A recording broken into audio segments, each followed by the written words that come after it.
नमस्कार. कथा संग्रह या यूट्यूब चॅनल मध्ये तुमचं सहर्ष स्वागत. श्रोत्यांनो, या चॅनल वरती तुम्हाला नवनवीन कथा ऐकायला मिळणार आहे. या कथा तुम्हाला कशा वाटतात याबद्दल प्रतिक्रिया आम्हाला कमेंटद्वारे नक्कीच कळवायच्या आहेत बरं का. आणि त्याचसोबत व्हिडिओ जर आवडला तर व्हिडिओला एक छोटंसं लाईक करायचं आहे, शेअर करायचा आहे व्हिडिओ, आणि अशाच नवनवीन कथा ऐकण्यासाठी कथा संग्रह या चॅनलला सबस्क्राईब करायचं आहे. आणि हो, आठवणीने तुम्हाला बेल आयकॉन ऑन करायचं आहे. आम्ही जी कोणती नवीन कथा घेऊन येऊ त्याचं नोटिफिकेशन सर्वात पहिले आपल्याला मिळेल. तर मग चला ऐकूया आजची कथा.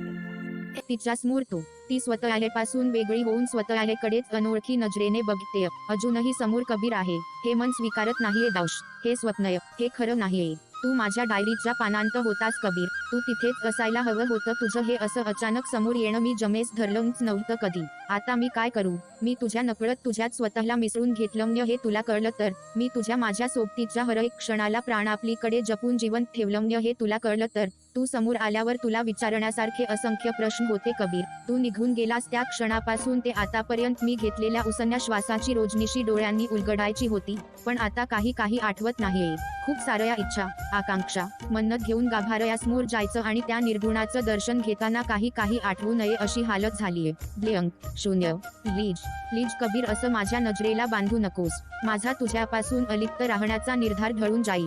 कसं ते माहीत नाही, पण तू माझ्या डोळ्यातून सरळ माझं मन वाचू शकतो माहितीये मला. म्हणून माझ्या नजरेला नजर भिडवू नकोस. तुझ्या 1-2 दिवसांच्या भेटीने स्वतःला इतकं विस्कटून घेतलं. आता पुन्हा विस्कटायला माझ्यात काहीच नाही. बघ ना, हे माझे डोळे तुला पाहताच क्षणी मलाच कितूर झालेत आणि तुला माझ्या मनाचा रस्ता दाखवतायत. ह्या मोमेंटला जर हे डोळे भरून आले तर मी माफ करणार नाही त्यांना.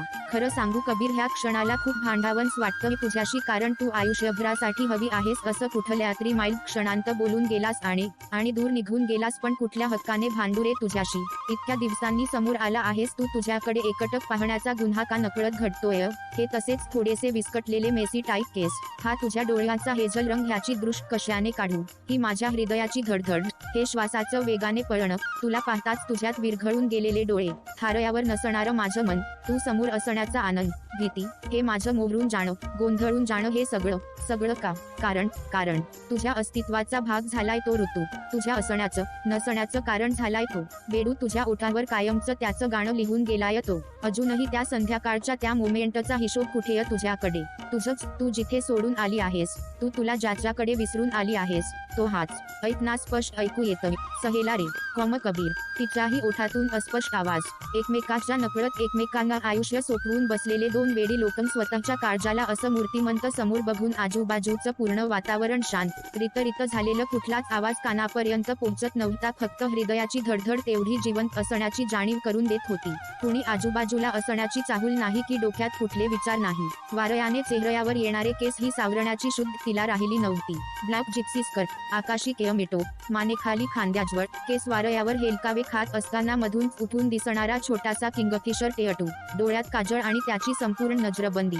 तो तिच्या डायरीच्या पानांतून सरळ समोर उभा राहिलेला white half sleeve shirt, grey jeans, तोच रुबाब, तोच दमदार प्रेझेन्स. तिचं अस्तित्व हळूहळू विरत जातम्य. ती शून्य, तो शून्य, हे सगळं क्षणभरात, पण त्यातही समोरच्याला डोळ्यात उतरवून घेण्याची, काळजात लपवण्याची वेडी धडपड. हे ऋतुजा, $1 प्लीझंट सरप्राईज. कसबस सावरत तो म्हणाला. या तिला त्याच्यासमोर उभं राहणंही कठीण होतं. तिथे बोलायला शब्द सापडायची काय दिशात? इथे सहज फिरायला काय बोलावं, कसं व्यक्त व्हावं, कसलाच ताळमेळ लागत नव्हता. नाही, माझी प्रोजेक्ट साईट आहे ही. टीमसोबत आलेय. ओह आय सी. तिला काही सुचलं नाही तसं. ओळख करून देण्यासाठी ऋतूने मोनाकडे बघितलं. ती आवासून कबीरकडे बघत होती, अगदी एकटक. तिने मोनाच्या हाताला हळूच चिमटा काढला. मीट माय बेस्टी अंड कलीग मोना. हाय कबीर हलकेच हसून ओळख करून देत म्हणाला. हाय. मोना हृदयावर हात ठेवत जरा ब्लश होत म्हणाली. अजूनही त्याच्यावरून नजर हटत नव्हती. सॉरी. तो जरा गोंधळला. हॅलो. हाय, ती सारवासारव करत म्हणाली. पुन्हा जीवघेणी शांतात, पुन्हा एकमेकांपासून नजर चोरणं. ऋतूला त्याच्यासमोर सहजपणे उभं राहता येत नव्हतं. डोळे डबडबले होते. कुठल्या क्षणी ते दगा देतील याचीच तिला भीती होती. ऍक्च्युली मीटिंग इनलाईन आहेत आता, डिनर नंतर भेटूया. ती कसेबसे शब्द जुळवत म्हणाली. नेमकं काय बोलावं, किती बोलावं याबाबतीत तिचा प्रचंड गोंधळ उडाला होता. You cool, no problem, you carry on your work and walk about room shifting, त्याने जरासं हसत विचारलं. नाही, ठीक आहे, सी यू, नंतर बोलूया. तिने त्याच्याकडे एकटक पाहणाऱ्या मोनाला जवळपास ओढत घाईघाईने निरोप घेतला. OHH my god, he is the Kabir. रूममध्ये येईपर्यंत मोना ऋतूच्या भावना टिपायचा प्रयत्न करत होती. मोना, काय चालू आहे तुझं, काय चालू आहे? त्याचे डोळे बघितले का? OHH माय गॉड, तुला बघून काय फिलिंग्ज उतरल्या होत्या त्या डोळ्यात? मला कळलं ते तुला नाही कळत का? आणि मॅडम तुम्ही तर भान विसरून गेलेल्या. त्याचं काय? मोना, उगाच काहीही अर्थ लावू नको, चल मीटिंग आहे, तयार हो, सारवासारव करत ती म्हणाली. आवरता हातातली प्रत्येक गोष्ट खाली पडत होती. हातांना कंप जाणवत होता आणि मनात भावनाची असंख्य वादळं थैमान घालत होती. त्यांना कसबसत थोपवत ती मीटिंगसाठी तयार झाली. कबीर अजूनही कॅफेटेरियात बसून होता. त्याला आता पूर्ण खात्री होती की हे सगळं आईने मुद्दाम घडवून आणलेलं आहे. तो चिडला आणि त्याने सरळ आईला फोन लावला. मॉम, तुला जरा पण अंदाज आहे तू काय केलं ते? काय झालं? त्या अगदी सहजपणे म्हणाल्या. मॉम, तुला माहित होतं ऋतुजा इथे असणार आहे म्हणून तू मला इथे पाठवलंस, हो ना?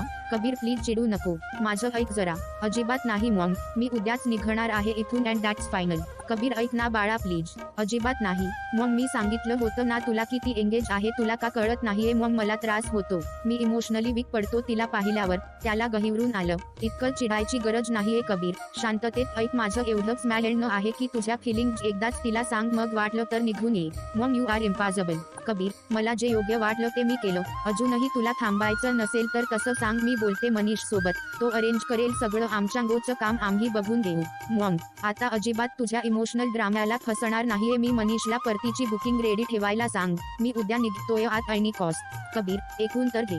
Bye mom. त्याने चिडून फोन ठेवून दिला. मोना, बच्चाला काय झालं अचानक? मीटिंग मध्ये अजिबात लक्ष नव्हतं, काहीच रिस्पॉन्स नव्हता आज. रूम मिळाली नाही म्हणून नाराज झाली का? मीटिंग झाल्यावर ऋतू पुढच्या क्लायंट मीटला गेल्याने ऋषीने वेळ साधून मोनाला एकटं गाठलं होतं.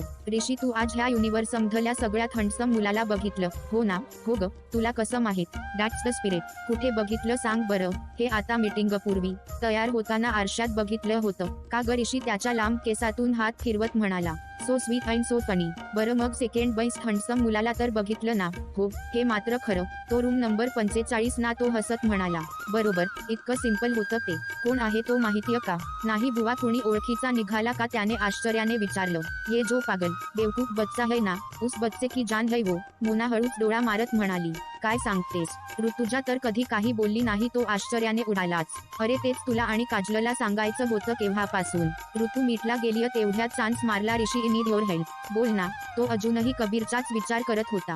ऋषीला कबीर आणि ऋतूच्या इमोशनल गुंत्याबद्दल थोडक्यात सांगून त्याची काय मदत लागणार आहे हे तिने सांगितलं. ऋतूला कबीर सोबत इमॅजिन करून तो इतका खुश झाला होता की लागेल ती मदत करायला तो तयार होता. प्रवास, 2 लागोपाठ मीटिंग आणि मन थारयावर नाही ह्या शारीरिक आणि मानसिक थकव्याने ती रूममध्ये येऊन जरा बेडवर पडली होती. नाही मॅलेनायला रूममध्ये येताना शेजारी असलेल्या कबीरच्या रूमकडे बघून तिला केवढं तरी रिलॅक्स झाल्यासारखं वाटलं होतं. ऋतू, लोळत पडू नको, तयार हो, आपल्याला डिनरला जायचं. मोना तयार होत होती. बस ग जरा वेळ. मोनाचा हात ओढून तिने तिला बेडवर बसवलं.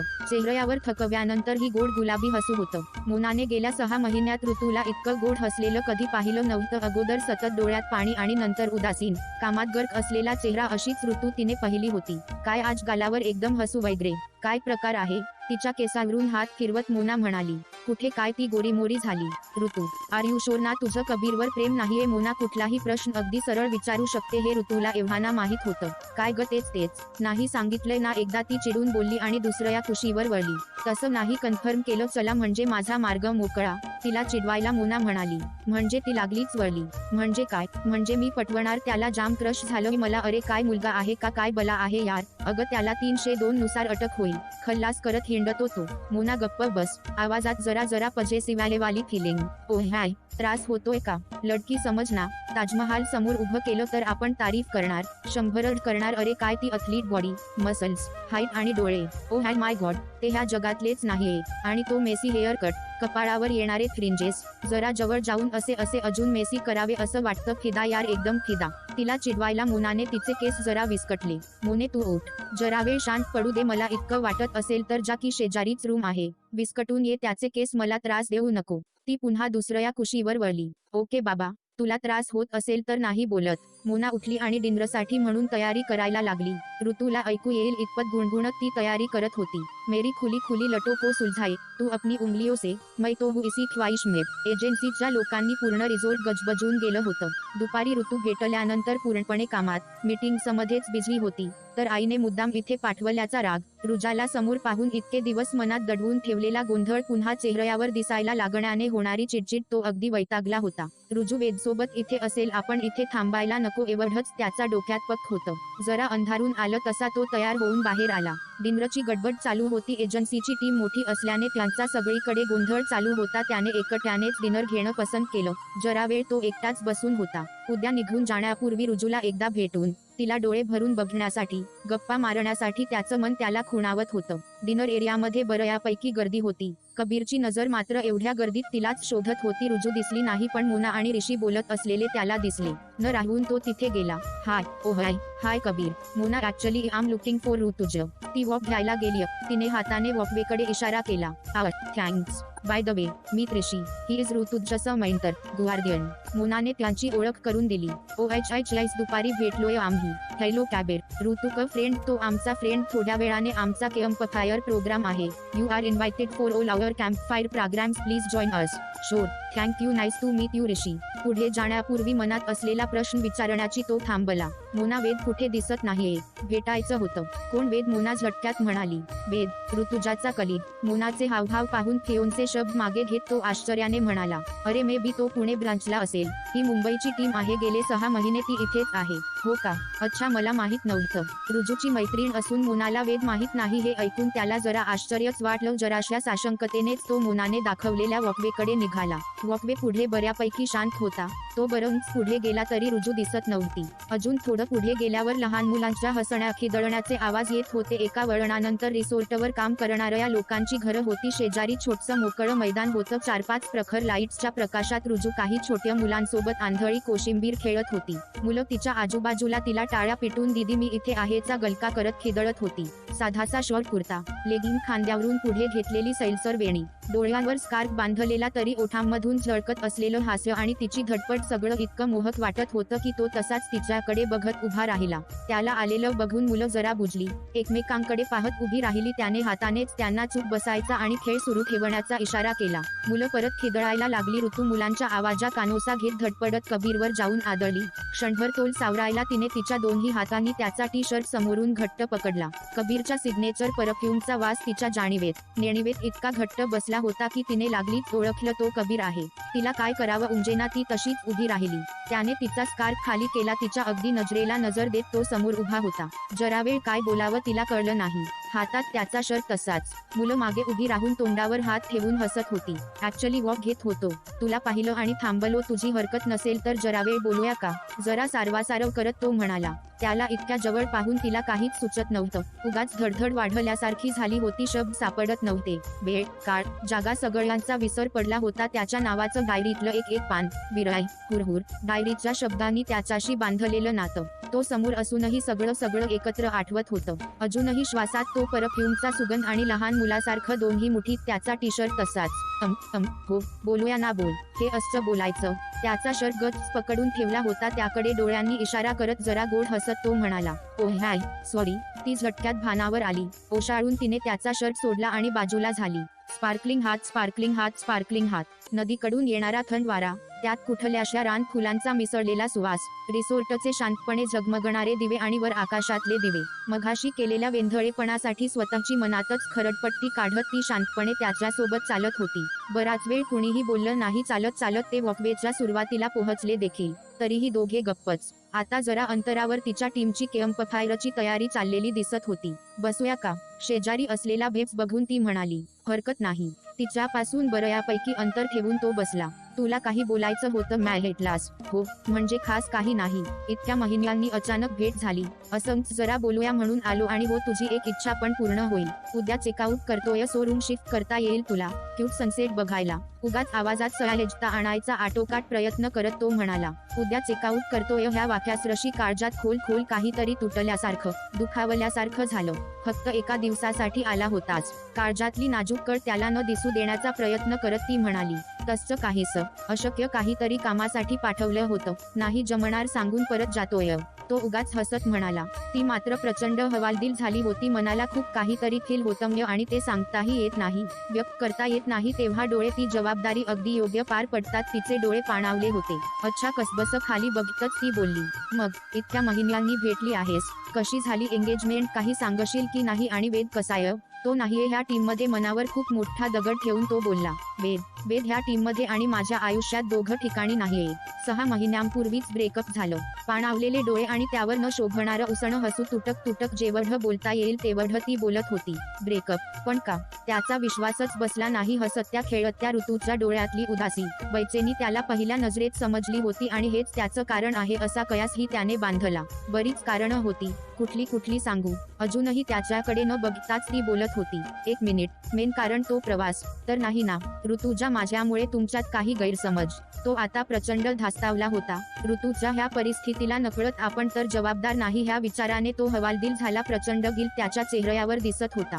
ब्रेकअपला त्या 2 व्यक्तींशिवाय कुणीही जबाबदार नसतं कबीर. बाकीच्या गोष्टी नाममात्र असतात. त्या दोघांना एकत्र राहायचं असेल तर ते कुठल्याही परिस्थितीत एकत्र राहतात. वेगळं व्हायचं असेल तर क्षुल्लक कारणही पुरतं. पण असं नेमकं काय झालं? तू माझ्याशी तेव्हाच का बोलली नाहीस ऋतुजा? कसं बोलणार होते मी? तू स्टेअचीव करून गेलेलास ना कबीर. तसंही मला आता प्रेम ह्या शब्दाचा प्रचंड तिटकारा आला आहे एवढंच. जर ह्या वेगळं होण्याचं कारण तो प्रवास असेल तर मी त्याला समजावून सांगतो की चूक माझी होती. मी तुमच्यासाठी आता काही करू शकतो का सांग ना? मी बोलू का त्याच्याशी? तिचं दुःख कसं कमी करता येईल याचा आणि फक्त याचाच विचार त्याच्या मनात होता. Kabir, please don't ask me anything I may not answer. याशिवाय दुसरं काही बोलायचं असेल तर थांबते. माझे फ्रेंड्स वाट बघताय. तिला काय बोलावं? त्याला समजावून सांगावं की नाही ह्या वेगळ्याच विवंचनेत ती. पण ऋतुजा, वेद मूव्ह ऑन झालाय, नवीन रिलेशनमध्ये आहे आणि ब्रेकअप नंतर मुंबई ब्रांचला जॉईन झाल्यावर माझेही किती न काय कॅज्युअल अफेअर झालेत. इनफेक्ट चालू आहेत. Nothing new for meter. अगदीच ओके आहे सगळं. ती बोलण्यात बळजबरीने बेजबाबदार ॲटिट्यूड आणायचा प्रयत्न करत होती जे साफ दिसतही होतं. तो तिच्याकडे बघतच राहिला. ती जे बोलत होती आणि तिचे डोळे जे बोलत होते त्यात कमालीचा विरोधाभास होता. एव्हाना दूरवर कॅम्पफायर भोवती सगळे जमायला सुरुवात झाली होती. ती तिथेच नजर खेळवून बसली होती. डोळ्यात येणारं पाणी शिताकीनं बोटाने हलकेच टिपत होती. तू हे जे काही मला सांगतेय ते मी खरं मानावं असं अशी तुझी इच्छा आहे का? हे डोळेच सांगताय किती दुखावली गेलीस ते. तो जरा कोरडेपणाने म्हणाला. तू खरं मान की नको मानू? I don't care. तू का ह्या गोष्टींचा विचार करतोय? उद्या असंही तुला जायचंच आहे ना? मग का माझ्या पर्सनल गोष्टींचा लोट घेतोय? माझे डोळे काय सांगतात ते समजायला काही कनेक्शन आहे का आपल्यात? चिल्यार आवाजात शक्य तितकी बेफिकिरी आणत ती म्हणाली. तो उद्या जाणार ही गोष्ट तिला घायाळ करत होती आणि आता भावना लपवणं खूप कठीण झालं होतं तिच्यासाठी. माझे टीममेट वाट बघत असतील, मी निघते. त्याच्याकडे एकदाही न बघता ती निघून गेली. त्याच्यापासून एक पाऊल दूर जाताना एक जन्माचं अंतर पडतं ह्या विचाराने अश्रू आता कुठलाही आडपडदा न ठेवता वाहत होते. तो तिला दूर जाताना बघत तिथेच बसून होता. मनात असंख्य विचार. नक्की काय झालं ऋजाला? वेद दुरावल्याचं दुःख की अजून काही? इतकी सैरभैर, इतकी विस्कटलेली का वाटते? डोळ्यातली ती निरागस चमक, अल्लड हसू कुठे विरून गेलं? ह्यावेळी मी तिला असं सोडून नाही जाऊ शकणार. ती नादान आहे. तिचा नसू दे आता प्रेमावर विश्वास, पण माझं तर प्रेम आहे ना ह्या वेडूवर. तिच्या मनाची नेमकी सल काय आहे? कसलं अनामिक दुःख तिच्या डोळ्यात दिसतं? हे वेदच्या दुराव्यातलं दुःख आहे की अजून काही लपवतेय हे जाणून घेतल्याशिवाय जाणार नाही? अजिबात नाही. गोल रिंगणाच्या मध्यभागी शेकोटी होती. आजूबाजूला बैठक घातलेली होती. गप्पा गोष्टींना उधाण आलेलं डोळे कोरडे करून शांतपणे ऋतू मोनाजवळ येऊन बसली. खरंतर ती तिथे असूनही नसल्यासारखी होती. मोनाने सूचक नजरेने ऋषीकडे बघितलं. काजलला तर अजूनही विश्वास बसत नव्हता. कधी एकदा दोघांना सोबत बघतेय असं तिला वाटत होतं. फुलल सतो बच्चा तो खडूस नाही. मॅलेटला रूम शिफ्ट करायचं म्हणून नाराज आहेस का? ऋतूला असं शांत बसलेलं पाहून ऋषीने साळसूदपणे विचारलं. अरे नाही, असं काही नाही. अच्छा, पण काहीही म्हणा, खूप हडसम आहे तो बंदा. ऋषीची नौटंकी चालू होती. अरे ऋषी, आपल्या ऋतूचा फ्रेंड आहे तो. मोनाने त्यात भर टाकली. काय तू ओळखते त्याला? पहिल्यांदा ऐकल्यासारखं ऋषी म्हणाला. हो, म्हणजे मित्र आहे माझा. तिचा उत्तर द्यायचाही मूड नव्हता. स्कूल फ्रेंड काजलनेही खेचण्यात सहभाग नोंदवला नाही. मग college friend, colleague, neighbour friend. ऋषीने ड्रामा पुढे नेला नाही. ती वैतागली. मग अशीच ओळख झाली, मग मैत्री. मग काजल सुचकपणे म्हणाली, मग काय? ऋतूला त्यांच्या प्रश्नाची शंका आली. नाही ग बच्चा. मग पुढे काय झालं? तू तर कधी बोलली नाही त्याच्याबद्दल. काजल, अगदी कॅज्युअल मैत्री आहे, सोड ना. तिने त्यांना टाळलं. उद्या तो निघून जाणार हाच एक विचार तिच्या मनात चालू होता आणि त्यामुळे तिचं कशात लक्ष लागत नव्हतं. ओके बाबा, चिडू नको. आमची मघाशीच ओळख झालीय, ऋषी तिचे गाल ओढत म्हणाला. एकदा त्या तिघांकडे नाराजीने बघत शांत बसून राहिली. काही बोलायचा, वाद घालायचा तिचा अजिबात मूड नव्हता. ऋषी, आज काय विशेष असणार आहे केम्पफायरमध्ये? तिचा उदास चेहरा बघून मोनाने हळूच विषय चेंज केला. आज नरेशचं पोएम रिसायटेशन आहे. दुष्यंत कुमारजींच्या कविता. काय गातो तो? सुमेश्वरी एकदम. ऋषी आनंदाने बोलला. नरेशचं रिसायटेशन म्हणजे वेगळ्याच जगाची अनुभूती होती. सगळे अगदी उत्सुक होते. रूमवर परत जायला म्हणून कबीर निघाला होता तसं ऋषीने मोठ्याने आवाज देत त्याला बोलावलं. त्याने इशाऱ्यानेच नाही म्हटलं तसं ऋषी स्वतः उठून त्याच्याकडे गेला आणि आग्रह करत त्याला घेऊन आला. ऋतू नजरेच्या त्यात असेल अशी जागा पाहून ऋषीने त्याला बसवलं आणि स्वतःही त्याच्यासोबत बसला. कबीरला समोर बसलेलं पाहून ती कमालीची अस्वस्थ झाली. ओ माय गॉड, हा मिस्टर किलर असा समोर बसलेला असताना माझं लक्ष कवितेपेक्षा ह्याच्याकडेच असणार आता. काही दिवसांनी गव्हर्नमेंट पैसे कमवायला ह्याच्याकडे बघायचा, पण टॅक्स लावेल असं वाटतंय. मोना हळूच म्हणाली. मोना, मी जाते, मला कंटाळा आलाय. ती रागात मोनाच्या कानात म्हणाली आणि मोनाच्या हातातून चावी ओढली. गप्प बस, पूर्ण टीम एन्जॉय करतेय. रूट वाटेल ते. आता थोड्या वेळापर्यंत तिथे गप्पा करत बसली होतीस ना, मग आताच काय झालं? मोना दबक्या आवाजात तिच्यावर चिडत म्हणाली. ती नाईलाजाने बसली. समोर कबीर असल्याने क्षणांत दुप्पट होणारे तिचे हार्टबीट्स, त्याच्या असं पुन्हा अनपेक्षितपणे निघून जाण्याच्या भीतीने दाटलेलं दुःख, तिला स्वतःचीच हालत कळत नव्हती. नरेशने तो सादर करत असलेल्या दुष्यंत कुमारांच्या कवितेचा परिचय दिला आणि त्याच्या जादुई आवाजात सुरुवात केली. मैं जिसे ओढ़ता बिछाता हूँ, वो गजल आपको सुनाता हूँ. एक जंगल है तेरे आंखों में, मैं जहाँ राह भूल जाता हूँ. तू किसी रेल सी गुजरती है, मैं किसी पूल सा थरथरता हूँ. इतक्या वेळ तिच्याकडे एकदाही बघायचं टाळत होता तो, पण नरेशची ती ओळ अगदी थेट काळजात पोहोचली. तू किसी रेल सी गुजरती है, मैं किसी पूल सा थरथरता हूँ. शेकोटीच्या हलक्या पिवळ्या तांबूस प्रकाशात उजळलेला तिचा चेहरा, खांद्यावरच्या वेणीशी उगाच चाललेला तिचा चाळा, कानावर पडणाऱ्या ओळी शब्द विरहित होतायत, फक्त नाद ऐकू येतोय. तुझ्या डोळ्यात असंख्य प्रश्न, अबोल न सुटणारी कोडी आणि ह्या संमिश्र भावनांचं जंगल. त्यात मी न हरवलो तर नवल आहे. सरळ चालताना रस्ता हरवणं गुन्हा आहे, पण तुझ्या डोळ्यात हरवणं हा गोड गुन्हा असेल तर मी गुन्हेगारच बरा. तू खूप साऱ्या अनुत्तरित, अगम्य प्रश्नांनी जोडलेली, अस्ताव्यस्त भावनांनी काठोकाठ भरलेली एखाद्या रेलसारखी मालिका आहेस आणि जेव्हा जेव्हा मी तुला सामोरा जातो मी अंतर्बाह्य तुझ्या ह्या अनुत्तरित प्रश्नांसोबत तुझ्या धुंदीत रिव्हायरेबरेट होतो. मैं किसी पूल सा थरथरता हूँ. त्याची नजर तिच्यावर खेळली असता तिला टाळणं म्हणजे आता तिच्यासाठी अशक्यातली गोष्ट होती. त्याच्या नजरेलाही तेच सांगायचं जे मला ऐकायचं. तिच्या मनात प्रश्नाचं काहूर, मनाची चलबिचल. का शांत झालेल्या माझ्या मनाला पुन्हा अस्थिर करून तू निघून जातोय? आपली सोबत शक्य नाही तर का पुन्हा पुन्हा समोर येतोय? रडवेल्या डोळ्यांनीच एवढेच प्रश्न विचारून ती झटक्यात उठली आणि रूमकडे निघाली. ती निघाली तसं मोनाही उठणार तेवढ्यात कबीरही रूमकडे निघाला. ऋषीने इशारा करून मोनाला खाली बसायला सांगितलं. ऋषी, काजल, मोना तिघंही गोड हसले. ह्या दोन वेड्यांना त्यांच्या पद्धतीने त्यांचे उत्तर शोधू द्यायचे एवढंच त्यांनी ठरवलं होतं. नरेशची कविता वातावरणात रंग भरत होती, हळूहळू रंगत होती. कबीरने तिला आवाज दिला पण ती थांबली नाही. सरळ रूमकडे आली. तोही तिच्या मागे होता. ती रडतेय एवढंच त्याला समजत होतं. ती तिच्या रूमसमोर आली आणि लेअच उघडायचा प्रयत्न करत होती. ऋतुजा, ऐक ना, काय झालं? तू का रडतेय? प्लीज यार, काहीतरी सांग. पूर्ण पॅसेज सामसूम शांत होता, त्यात त्याचा दमदार आवाज जरा जास्तच मोठा वाटला. ती मुसमुसतच दरवाजा उघडायचा प्रयत्न करत राहिली. हात थरथरत होते. काय करतेय ते समजत नव्हतं. आता मात्र त्याने नाईलाजाने तिच्या हाताला धरून खेचत त्याच दरवाजाला तिला पाठ टेकवून उभं केलं. काय झालं ऋतुजा? मी प्रोग्रामला जॉईन झालेलं नाही, आवडलं का तुला? ती अजूनही त्याच्याकडे न बघता बाजूला बघत होती. डोळे तसेच पाजरत होते. क्षणभर त्याला वाटलं तिला असंच मिठीत घ्यावं आणि डोक्यावरून हात फिरवत शांत करावं, पण क्षणभरच तो भानावर आला. मी नाही थांबत प्रोग्रामला, जा तू एन्जॉय कर. मघाशी मी वेदचा विषय काढल्याने दुखावली गेलीस ना, त्याची आठवण करून दिली मी नकळत तुला. I am really very sorry for that यार, मी असाच मूर्ख आहे. आता मात्र तिला हुंदका अनावर झाला. तिच्या मनात काही तासांनी तो पुन्हा दुरावणार याचं दुःख असताना तो तिला भलतीच सांत्वना देत होता. तिचा राग अनावर झाला. नकळत त्याच्या खांद्यांना घट्ट पकडून डोळ्यातून घळाघळा वाहणाऱ्या अश्रू अश्रूंना न थांबवता ती म्हणाली, हो मूर्ख आहेस तू कबीर, काहीच कळत नाही तुला खडूस. तिचे रडवेले डोळे, गालांवरचे ओघळ, संतापाने थरथरणारे ओठ, वाढलेली श्वासाची गती आणि ती इतक्या जवळ, तो गुंग झाल्यासारखा बघतच राहिला. कर्तव्य तू मिस करतेय ना? तिचे डोळे पुसत तो हलकेच म्हणाला, इतके दिवस मिस करत होते आणि आता पुन्हा मिस करणार आहे. त्याचा हात झटकून त्याला थोडं मागे ढकललं. दरवाजा उघडायचा पुन्हा प्रयत्न केला आणि उघडल्यावर आत जाताना त्याच्याकडे रागाने बघत स्टुपिड एवढं बोलून तिने दरवाजा त्याच्या तोंडावर धाडकन बंद केला. तिच्या वागण्याचा बोलण्याचा त्याला कुठेच ताळमेळ लागत नव्हता. रात्रभर ऋतुजाच्या फिलिंग्सचा विचार करून तो अजूनही कुठल्याही निर्णयाप्रत येत नव्हता. अगदी पहाटेच उठून तयार होऊन गॅलरीत शांत बसला होता, डोक्यात विचारांचं काहूर दाऊश. तिला काल नेमकं काय म्हणायचं होतं? किती संदिग्धता होती तिच्या बोलण्यात, इतकी दुखावल्यासारखी का झाली आहे? ब्रेकअपमुळे की अजून काही जे मला कळत नाहीये. 6 महिन्यांपूर्वी एका मोमेंटला मी तिच्या आयुष्यात दाखल झालोय असं वाटलं होतं, पण मग मीच तर तिला समजावलं होतं की हे प्रेम नाहीये. पण ती खरंच समजली होती का? मी तिला सैरभैर करून निघून गेलो, वळून बघितलंही नाही तिची काय परिस्थिती असेल, ती सावरली असेल की नाही, काही विचार केला नाही. मग कदाचित त्यावेळी योग्य बोलत होती की एकदा मनातलं बोलून जा म्हणजे ते परफेक्ट क्लोजर असेल. पण आता तिच्याकडे प्रेम व्यक्त करणं कितपत योग्य ठरेल? ती नाराज झाली तर? तिच्या समस्या, मानसिक घुसमट अजून वाढली तर? नाही नको, तसं काही नसेल तर ती अजून डिस्टर्ब, कन्फ्यूज होईल. त्यापेक्षा आहे तितके दिवस तिची सोबत, तिचं हसणं, राग, नखरे सगळं मनात समेटून आयुष्यभरासाठी सोबत घेऊन जाईन. तिच्या ह्या ब्रेकअप नंतरच्या परिस्थितीचा फायदा घेऊन माझं प्रेम नाही व्यक्त करू शकत मी, मला फक्त तिला डोळ्यात आणि हृदयात साठवायचं. पण जमेल का? नाही यार, माहित नाही.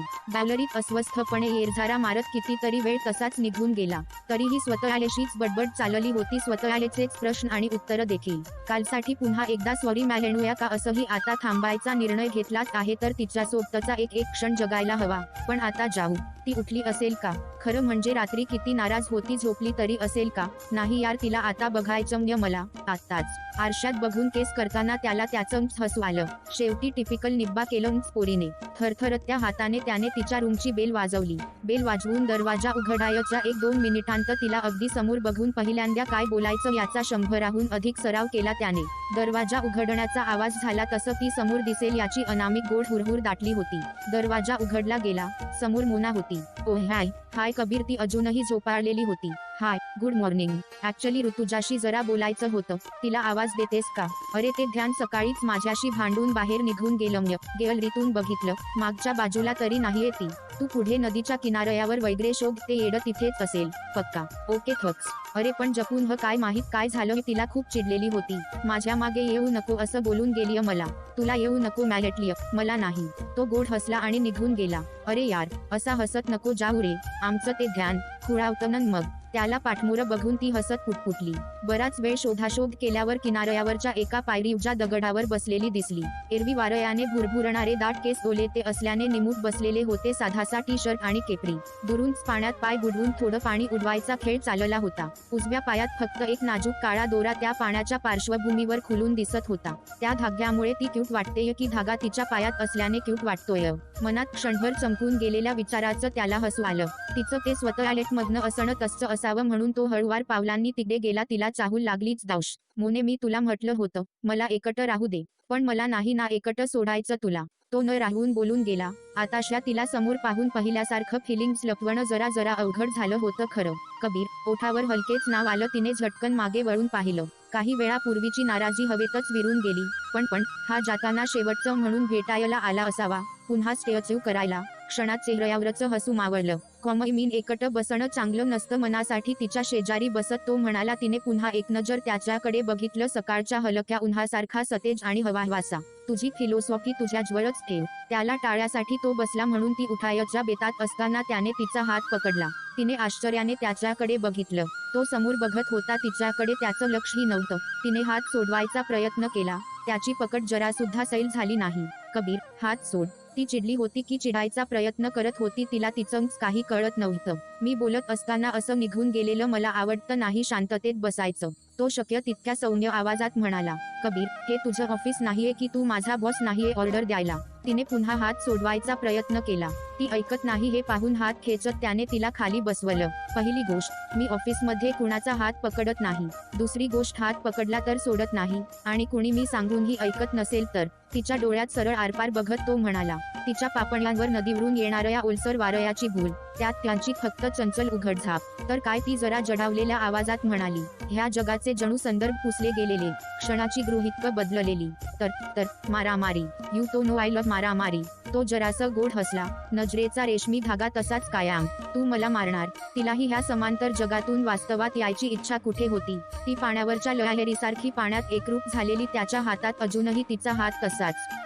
माझं ऐकलं नाही तर नक्कीच बदमाशी करणार. एव्हाना फक्त आवाज जड होता, आता डोळे डबडबले. मनात सारखं एकच, हा शेवटचं भेटायला आलाय, हा क्षण शेवटचाय.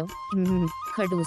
तेवढ्यात जवळपासच पाण्यात कुणीतरी उतरल्याने झालेल्या आवाजामुळे ते भानावर आले. तिच्यापासून तो जरा बाजूला झाला. हे बरं, कुणी बोलायच्या अगोदर उठून जायचं, रूढ वागायचं आणि त्यालाच खडूस म्हणायचं. तो डिस्कशन सहज, फॉर्मल करायला म्हणून बोलला. तिच्या मनात प्रचंड गोंधळ. काय करतेय ऋतू? त्याला का जाणीव करून देतेय प्रेमाची?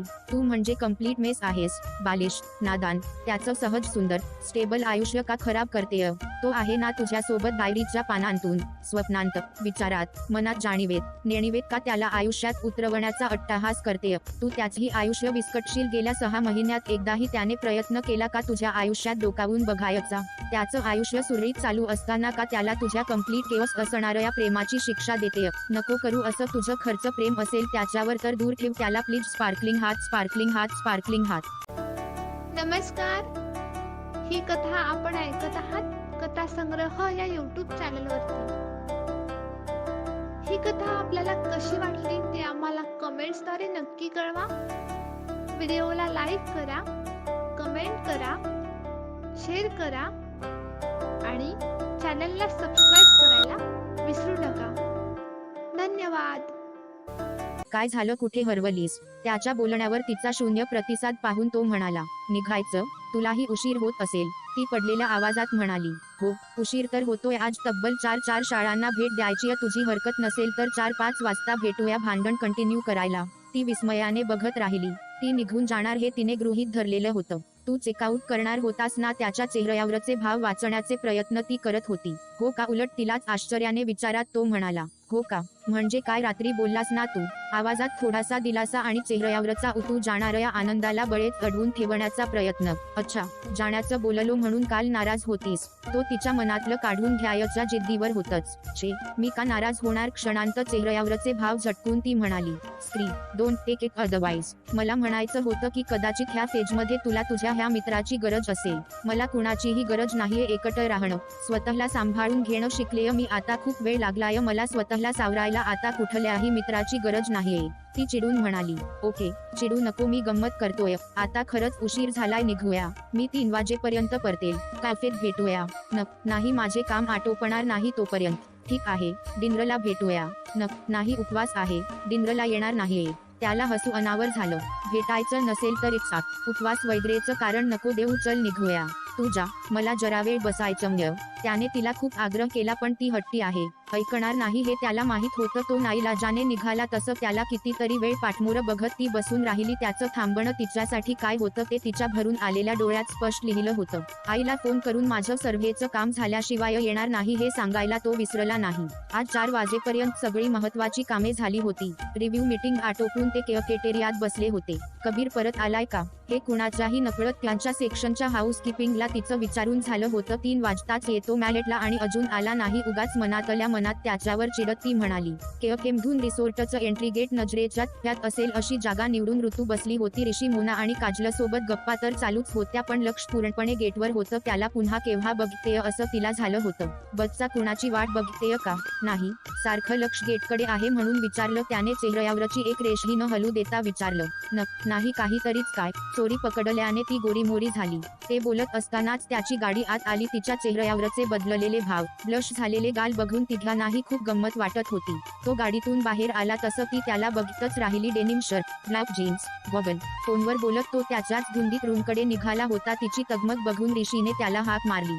या ऋषी, इतका हडसम बंदा सिंगल असताना मी सिंगल असणं क्राईम आहे या. यार प्लीज माझी सेटिंग करून दे ना, कबीर सोबत ही माझी मैत्रीण काही कामाची नाही. मोनाने ड्रामा सुरू केला. ओके करूया सेटिंग, नो प्रॉब्लेम बच्चा, तुला काही प्रॉब्लेम? मला काय प्रॉब्लेम असेल, काहीही करा. आणि मोने डेनिजला विसरली का, ती जरा चिडक्या स्वरात म्हणाली. अरे असे 10 डेनिज ओवाळून टाकेन मी माझ्या कबीरवर.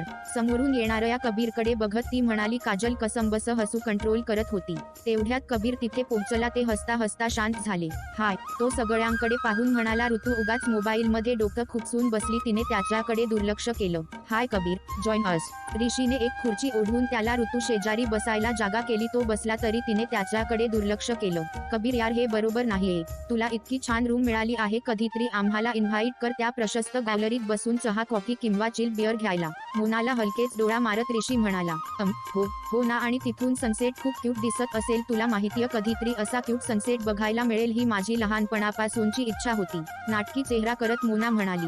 क्यूट सनसेट हा शब्द ऐकून ऋतूने मोनाकडे बघून रागाने डोळे मोठे केले. मोनाने सोयीस्करपणे दुर्लक्ष केलं. अरे नो इश्यू, तुम्ही कधीही या गॅलरीत, आपण चहा कॉफीची अरेंजमेंट करूया, गप्पाही होतील. You all are welcome. ती लक्ष नसल्याचं भासवत शांत बसून होती म्हणून शेवटचं वाक्य तो जरा मोठ्याने बोलला. नेकी और पूछ आताच जाऊया, इथे जाम बोर होतंय मला. मोना जागेवरून उठून बोलली. तसं तिला हाताला धरून ऋतूने खाली बसवलं. अरे तो आताच आलाय, त्याला फ्रेश होऊ दे. असंही अजून ऊन आहे, जरा वेळाने जाऊया, काजल म्हणाली.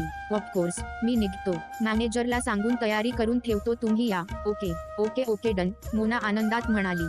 सी यू म्हणून तो जायला निघाला. त्याने जाताना पुन्हा तिच्याकडे पाहिलं. तिचं लक्ष मोबाईल मध्येच होतं. तो निघून गेला. बच्चा किती रूढ वाटत होतं. तो बोलतोय आणि तुझं लक्ष फोनमध्ये.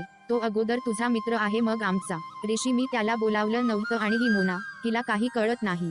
त्याच्या गॅलरीत का चहा घ्यायचाय ग तुला? का म्हणजे माझं क्रश झालं त्याच्यावर. ऋषी माझी सेटिंग लावून देतोय, तुला काय प्रॉब्लेम आहे? काही प्रॉब्लेम नाही, तुम्ही जा, मी नाही येणार. ती गाल खुगवून बोलली.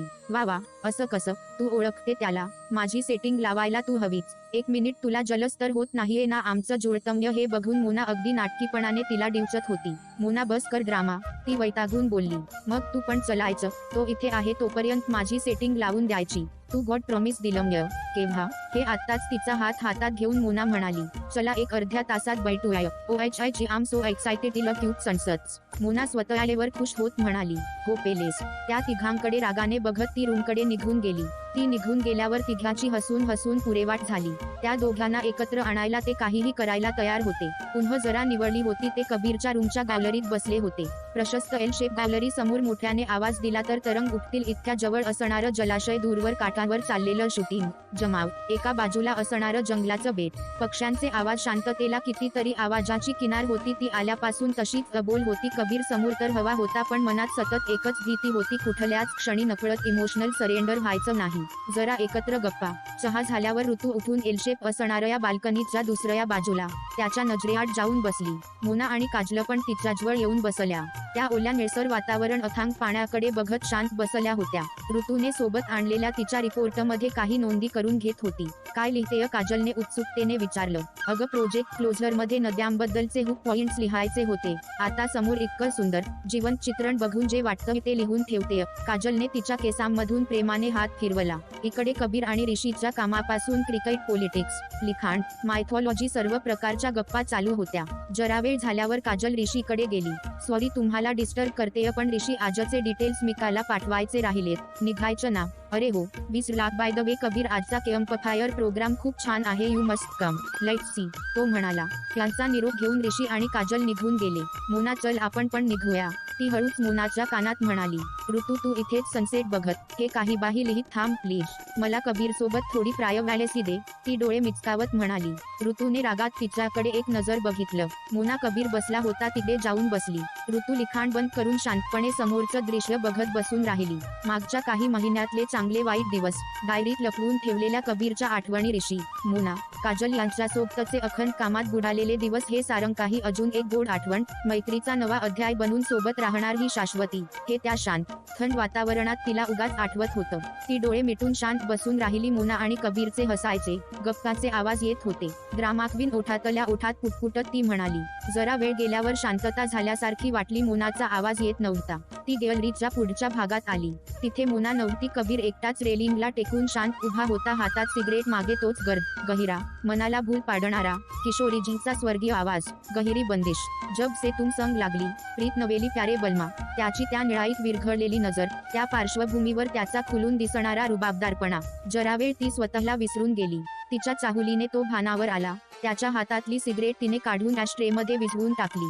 तिच्याकडे बघून गोड हसला. मोना कुठे गेली, तिने तुटकपणे विचारलं. ॲक्च्युली तिला तिच्या टीम लीडरचा फोन आला होता. काही काम होतं अर्जंट. मूर्ख मुलगी, मला का नाही सांगितलं. चल मी पण निघते, बाय. ती बाजूने निघून जाणार तसा तिचा हात पकडला. तिच्या हातात एक कागद होता, तो त्याने वाचायचा प्रयत्न केला. कबीर, प्लीज दे ते इकडे. गंगा, यमुना, नर्मदा. अरे काय लिहितेय नद्यांविषयी, त्याने आश्चर्याने विचारलं. अरे हुक पॉइंट्स आहे. समोर ह्या पाण्याला पाहून राहवलं गेलं नाही, म्हणून लिहून ठेवत होते. बरं वाचून सांग, किकदेतायक आहे पॉइंट्स, ती शांतपणे म्हणाली. त्याची नजर झरझर फिरली. खूप मस्त पॉइंट्स घेतले यमुना नदीचे सोडून. तो दूरवर नजर लावत म्हणाला. का रे, हे ताजमहालचा पॉइंट लूज झालाय का? तसं काही नाही, पण लॅम्युना इज मोर दॅन दिस. तिला स्वतःचे 2 अर्थ आहे आणि 2 भाव. अर्थ दाखवणारी ती एकमेव नदी आहे, हे मी वाचलं होतं. म्हणजे ती विस्मयाने त्याच्याकडे बघत होती. तिचा फिलोसॉफर. म्हणजे बघ, गंगा भागीरथी काहीही म्हण, गंगेचा अर्थ बदलत नाही, पण म्हणतात यमुनेला 2 अर्थ आहे, एक प्रेमाचा आणि एक विरहाचा. कालिंदी तिचं दुसरं नाव, नावातच एक खोल काळीमा. दुःख पण विरहाने सजलेलं. राधेचा कृष्णाच्या प्रेमातला गोड विरहाय तिची व्याकुळता, आर्तता जाणवते. तुम्ही विरहात, आठवणीत तडपत असतात तेव्हा ते पाणी कालिंदीमय वाटतं, आणि जेव्हा राधेला कृष्णाच्या प्रेमाची जाणीव होते तेव्हा ती त्याला नदीकाठी बोलावते. तिचं प्रेम व्यक्त करायला तेव्हाच ती यमुना असते. कालिंदी आणि यमुना ही प्रेमाची आणि विरहाची दोन्ही प्रतीके एकाच नदीची. हे तू नक्की लिहू शकते. खूप रेफरन्स आहेत, तुला सेंड करेन. तो तिच्याकडे बघत हसून म्हणाला. ती भान हरपून त्याच्याकडे बघत होती. कपाळावर तेच मेसी फ्रिंजेस, डोळ्यात रिफ्लेक्ट होणारे संध्यारंग, हेझल रंग मिसळून नवीनच रंग दाटतोय. तिने स्वतःला सावरलं. मी निघते, ती एवढंच बोलली आणि पर्स उचलायला वळली. ऋतुजा, इतक्या महिन्यांनी भेटलोय यार, प्लीज नको ना जाऊ, जरा वेळ थांब. बघ आता सनसेट होईल, डोंट मिस इट.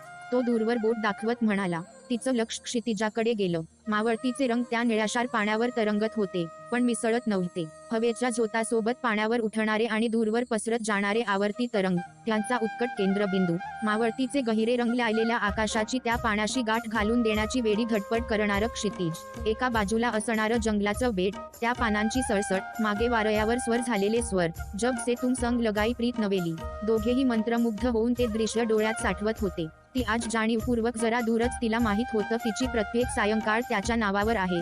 तो असा शेजारी असताना त्याच्यापासून तिने स्वतः तिच्यासाठी निवडलेला हा दुरावा. त्याला मात्र हा आणि असा पुढचा प्रत्येक सूर्यास्त तिच्या डोळ्यात मिटताना बघायचाय. दोन्ही जीवाची घालमेल, एकमेकांना यत्किंचितही दुःख पोहोचायला नको याची धडपड. तिच्यासोबत जगलेला हा अजून एक सूर्यास्त, त्या सूर्यास्ताहून कितीतरी निराळा तो सूर्यास्त आहे की नाही ह्या धुक्यात चाचपडणारा. आजचा सूर्यास्त दोन्ही हृदयात प्रेम बनून धडधडणारा. त्या दिवशी ती संध्यारंगाशी एकरूप झालेली, तर आज क्षितिजाच्या साक्षीने सागर वेळेशी नातं सांगणारी. रुजा, तिचे मोकळे केस वारयावर स्वार, त्यात कदाचित नदीवरच्या ह्या गारव्याचा थंडगार स्पर्श असेल. त्याची नजर तिच्यावर खेळलेली, तर त्याच्या त्या नजरेने क्षणभर गोठलेली. दोघांनाही नको असलेला दुरावा कायम ठेवून ते उभे होते. काय विचार करतेय? बराच वेळ ती हरवल्यासारखी वाटली, म्हणून त्याने तिला विचारलं. कबीर, ह्या एवढ्या अथांग जलाशयाच्या काठाला उभं असलेलं हे छोटसं जंगल, ह्या जलाशयाच्या विस्तीर्णपणाला गालबोट तर लावत नाहीये ना? ती अजूनही त्या दृश्यातच हरवली होती. तिच्या मनात हे अथांग पाणी म्हणजे जणू कबीर स्वतः होता, आणि त्याच्या काठाकाठाने उभं असलेलं ते जंगलाचं बेट म्हणजे ती, अगदी एकाकी उभी असलेली. तिच्या ह्या बोलण्याचा जरा संदर्भ जाणवून तो हसला. तुला माहितीये, तिथे साऊथ इंडियात निलगिरी किंवा अनामलाईच्या खोरयात अशीच खूप सुंदर जंगल आहेत. विस्तीर्ण खोरयांमध्ये बेटासारखी दिसतात. त्यांना खूप सुंदर नाव आहे. शोला म्हणजे सावलीचं जंगल. मला हे जंगल गालबोट न वाटता तसंच सावलीचं जंगल वाटतं. त्या जलाशयाला विसावा देणारं, त्याच्या पानाच्या सळसळीने ह्या पाण्याला जागत ठेवणारं, त्याच्याकडे असणाऱ्या या रानफुलांची त्याच्यावर पखरण करणारं. प्रत्येक जलाशयाच्या नशिबी कुठे असतं हे सावलीचं जंगल. आता हा जलाशय ह्या शोलापासून वेगळा इमॅजिन करू शकशील का? त्याने हे उत्तर सहज दिलं की त्याला आपल्या प्रश्नात लपलेला मूळ प्रश्न समजला. ती त्याच्याकडे बघत राहिली. तू असं काही बोलत असलास की फक्त ऐकत राहावंसं वाटतं? त्याच्या डोळ्यात बघत ती म्हणाली. आणि तू असं बघत असतेस तेव्हा बोलत राहावंसं वाटतं. जरा तिच्या जवळ येऊन तो हळूच म्हणाला. अजून थोडा वेळ जरी ह्याच्यासोबत थांबले तर मी ह्या डोळ्यात विरघळून जाईन. ती जर बैचेन झाली, चल निघते. मोना वाट बघत असेल. ती जरा पुढे गेली. तसं न राहून त्याने तिला खांद्याला पकडून मागे भिंतीला टेकवलं. दाऊश, का इग्नोर करतेस? त्याची उद्विग्न मनस्थिती डोळ्यात वाचता येत होती. कबीर, प्लीज. त्याला बाजूला करायचा निष्फळ प्रयत्न करत ती म्हणाली. त्याच्या डोळ्याच्या तगदी पुढे आपला प्रतिकार शून्य आहे तिला माहित होतं. डोळ्यात लिहिलेलं तुला वाचता येत नाही की तसा प्रयत्नच करायचा नाहीये. तिचे केस कानामागे सारून तो हळूच तिच्या कानात बोलला. त्याच्या डोळ्यात तर आर्जवे होतीच पण त्याच्या श्वासांनाही तिला समजवायचा प्रयत्न केला. त्याचा परफ्यूमचा सुगंध श्वासात भरून उरला. इतक्या जवळ असण्याने ती क्षणभर नाहीशीच झाली. पुन्हा त्या समांतर जगात जिथे त्याची सोबत किंबहुना तो हवाहवासा होता तिची. पुन्हा स्वतःशीच लढाई. ऋतू हेच तर डायरीच्या पानांना रोज तू सांगत होतीस. कबीर सोबतचं आयुष्य तू तुझ्या स्वप्नांत इमेजिन केलं होतं ना. मग आता काही बैचेनी का नाकारतेय तू मला विचारतेय. वेद सोबत काय झालं? तेच तू कबीर सोबत करणार नाही कशावरून? त्याचा आधीच प्रेमावर विश्वास नाहीये. सेल्फलेस लव्ह ही त्याची फिलॉसॉफी आणि तू तर फिशलवॅलेचं जिवंत प्रतीक. चंचल बालिश. तू त्यालाही दुखावशील. तू सगळ्यांना दुखावतेस. तुझ्यासोबत तो कधीच खुश राहणार नाही. त्याला दुखावलेलं चालेल तुला नाही, अजिबात नाही. तो अजूनही अगदी जवळ. कबीर दूर हो. तिचा हात त्याच्या हातात, बोटांत गुंफलेली. ना, माझ्या प्रश्नाचं उत्तर दे. तिच्या गालावर हलकेच ओठ टेकवत तो म्हणाला. Kabir please leave me. ती जडावलेल्या आवाजात म्हणाली. Tell me, this is not your wholesome moment. हा क्यूटचा किंगफिशर टाटू. त्याला विचारूया का? त्याच्या प्रश्नाचा अर्थ समजून तिने त्याला पूर्ण ताकदीनिशी बाजूला करायचा प्रयत्न केला. तिच्या डोळे डबडबले होते. त्याने तिला सोडलं. कबीर, जे तू विचार करतोय तसं काहीच नाहीये आणि कधी होणारही नाही. भरून आलेले डोळे पुसत ती म्हणाली. एकदा ऐक यार प्लीज. तो तिला विनवत होता पण पर्स उचलून ती झटक्यात निघून गेली. तिच्या प्रत्येक श्वासाचा हक्क ज्याच्या नावावर करून बसली होती त्याचं प्रेम मान्य करायलाही एक भीती तिच्या मनात घर करून बसली होती. तो तसाच बाहेर बसून होता. कात्रवेळ सरून अंधारून आलं होतं. डिनरनंतर कॅम्पफायरची तयारी चालू होती. डिनरपासूनच मोना, ऋषी, काजल तिघेही तिला बोलतं करायचा प्रयत्न करत होती पण काहीतरी जुजबी उत्तरं देऊन त्यांना टाळत होती. रीमाच फोन आला म्हणून ती जरा बाजूला गेली. कमी वर्दळ असलेला भेस बघून ती बसली. ऋत्या, कसं चालूये काम? ठीक आहे, ती तुटकपणे म्हणाली. काय ग, काय झालं? इतकी उदास का वाटते? ताई, कबीर सुद्धा इथे आहे. ओ हॅड असम्य का? ती जरा अडखळत म्हणाली. ताई, हे सगळं खूप विचित्र होतंय ग. तिला हुंदका दाटून आला. काय झालं ऋतू? ताई, तो माझ्यात गुंतत चाललाय. ऋतू, तो पहिल्या भेटीपासूनच तुझ्यात गुंतला होता असं नाही वाटत तुला? तिने सरळ विचारलं. ताई, हे ठीक नाहीये. वेदसोबत जे झालं ते मला कबीर सोबत होऊ द्यायचं नाहीये. मी नाहीये ग कुणाच्याच प्रेमाच्या लायक. ऋतू, कुठला संदर्भ कुठे लावतेस? तुझ्या आणि वेदच्या रिलेशनशिपचे प्रॉब्लेम्स वेगळे होते बाळा. परिस्थिती वेगळी होती. ती ऋतूला समजवायचा शक्य तेवढा प्रयत्न करत होती. हो ताई, मान्य. तरीही काय ऋतू? तुझं आहे त्याच्यावर प्रेम? माहित नाही. एकतर हो किंवा नाही असं तर ऋतू. ह्या माहित नाहीचा शब्दाचा अर्थ समोरचा आपल्या सोयीने घेतो. मी तुझं ही प्रेम आहे हेच समजेन किंबहुना मला हे सुरुवातीपासूनच वाटत होतं पण तूच नेहमी अमान्य करत होतीस. ताई, माझं अजूनही ठाम मत आहे. माझं नाहीये त्याच्यावर प्रेम. कधी करणार पण नाही. मला तो हक्कच नाहीये. तिने रडत फोन ठेवून दिला. आज प्रोडक्शन युनिटमधल्या मिहिरचा सिंगिंग प्रोग्राम होता. गाण्याच्या अगोदर ऋषी मिहिरला भेटून आला होता. दूर कुठेतरी एकट्या बसलेल्या ऋतूला काजलने ओढून आणलं आणि बळजबरीने शेजारी बसवलं होतं. मोना कबीरला घेऊन आली. ऋतूला कदाचित आवडणार नाही म्हणून त्याने दूर भेसवर बसणं पसंत केलं. मिहिरने अगोदर लोकप्रिय गाणी म्हणून पूर्ण जमावाला खुश केलं होतं. आता एक शेवटचं गाणं राहिलं होतं. मिहिरने माईक घेतला. त्याला साथ देणारी टीम देखील रेडी होती. दोस्तों, सज्जाद अली का बेहद खूबसूरत गाना है जो हर दिल को छू जाता है, खासकर जिसका साथी रूठा है उससे नाराज है उन लोगों के लिए है ये गाना अक्सर कहा जाता है. खुदा रूठे तो भी कोई बात नहीं, यार रूठना नहीं चाहिए, वो नाराज है तो जैसे पूरी कायनात नाराज है मुझसे, उसे मनाने के लिए ये प्यारा गाना तुम नाराज हो. त्याच्या तरल आवाजात त्याने गायला सुरुवात केली. कबीरला एक वाक्य काळजावर वार करतम्य. तिला त्याची कैफियत सांगतम्य असं वाटत होतं तर तिने चोरून त्याच्याकडे बघितलं. त्याच्या हातात सिगरेट. एक, मग दुसरी, मग अजून. खूप त्रास होतोय त्याला तिच्या ह्या वागण्याचा. तिलाही कळतम्य पण ती स्वतःच्याच मतावर ठाम. त्याचे डोळे जडावलेले तिच्याकडे दाद मागताय. छोडो भी गिला हुआ जो हुआ, ल आयरू की जुबा को समझो क्या कहती है हवा, तुम नाराज हो मेरे कितने पास हो. मिहिर जीव ओतून गात होता. सगळ्यांवर भूल पडली होती. गाणं संपलं. सर्वांच्या मनात दाटलेल्या भावनेने, निशब्द झालेल्या वातावरणाने त्याला योग्य ती दाद दिली होती. कितीतरी वेळ शब्द हवेत तरंगत असल्यासारखे होते. आता बराच उशीर झाला होता. हळूहळू गर्दी विरळ होत गेली. ऋषी काजल निरोप घेऊन निघून गेले. चालायचं मोनाने तिला विचारलं. तिचं लक्ष अजूनही त्याच्याकडेच होतं. तू जा, मी आलेच, एवढं बोलून ती त्याच्याकडे निघाली देखील. ती सरळ जाऊन त्याच्या शेजारी बसली. तो शांत. त्याने कुठलीही प्रतिक्रिया दिली नाही. सिगरेटच्या वासाने त्रास होतोय, खोकला येतोय असंही दाखवलं. त्याने तरीही लक्ष दिलं नाही. तिने त्याच्या हातातून ती ओढली आणि पायाखाली चिरडली. त्याने तिच्याकडे बघितलंही नाही. पुन्हा दुसरी काढली, लाईटरने पेटवली तिने, तीही काढून फेकली. त्याने पुन्हा तेच केल्यावर त्याच्या हातातून लाईटर आणि पाकिट दोन्ही बळजबरीने काढून शेजारच्या डस्टबिन मध्ये टाकलं.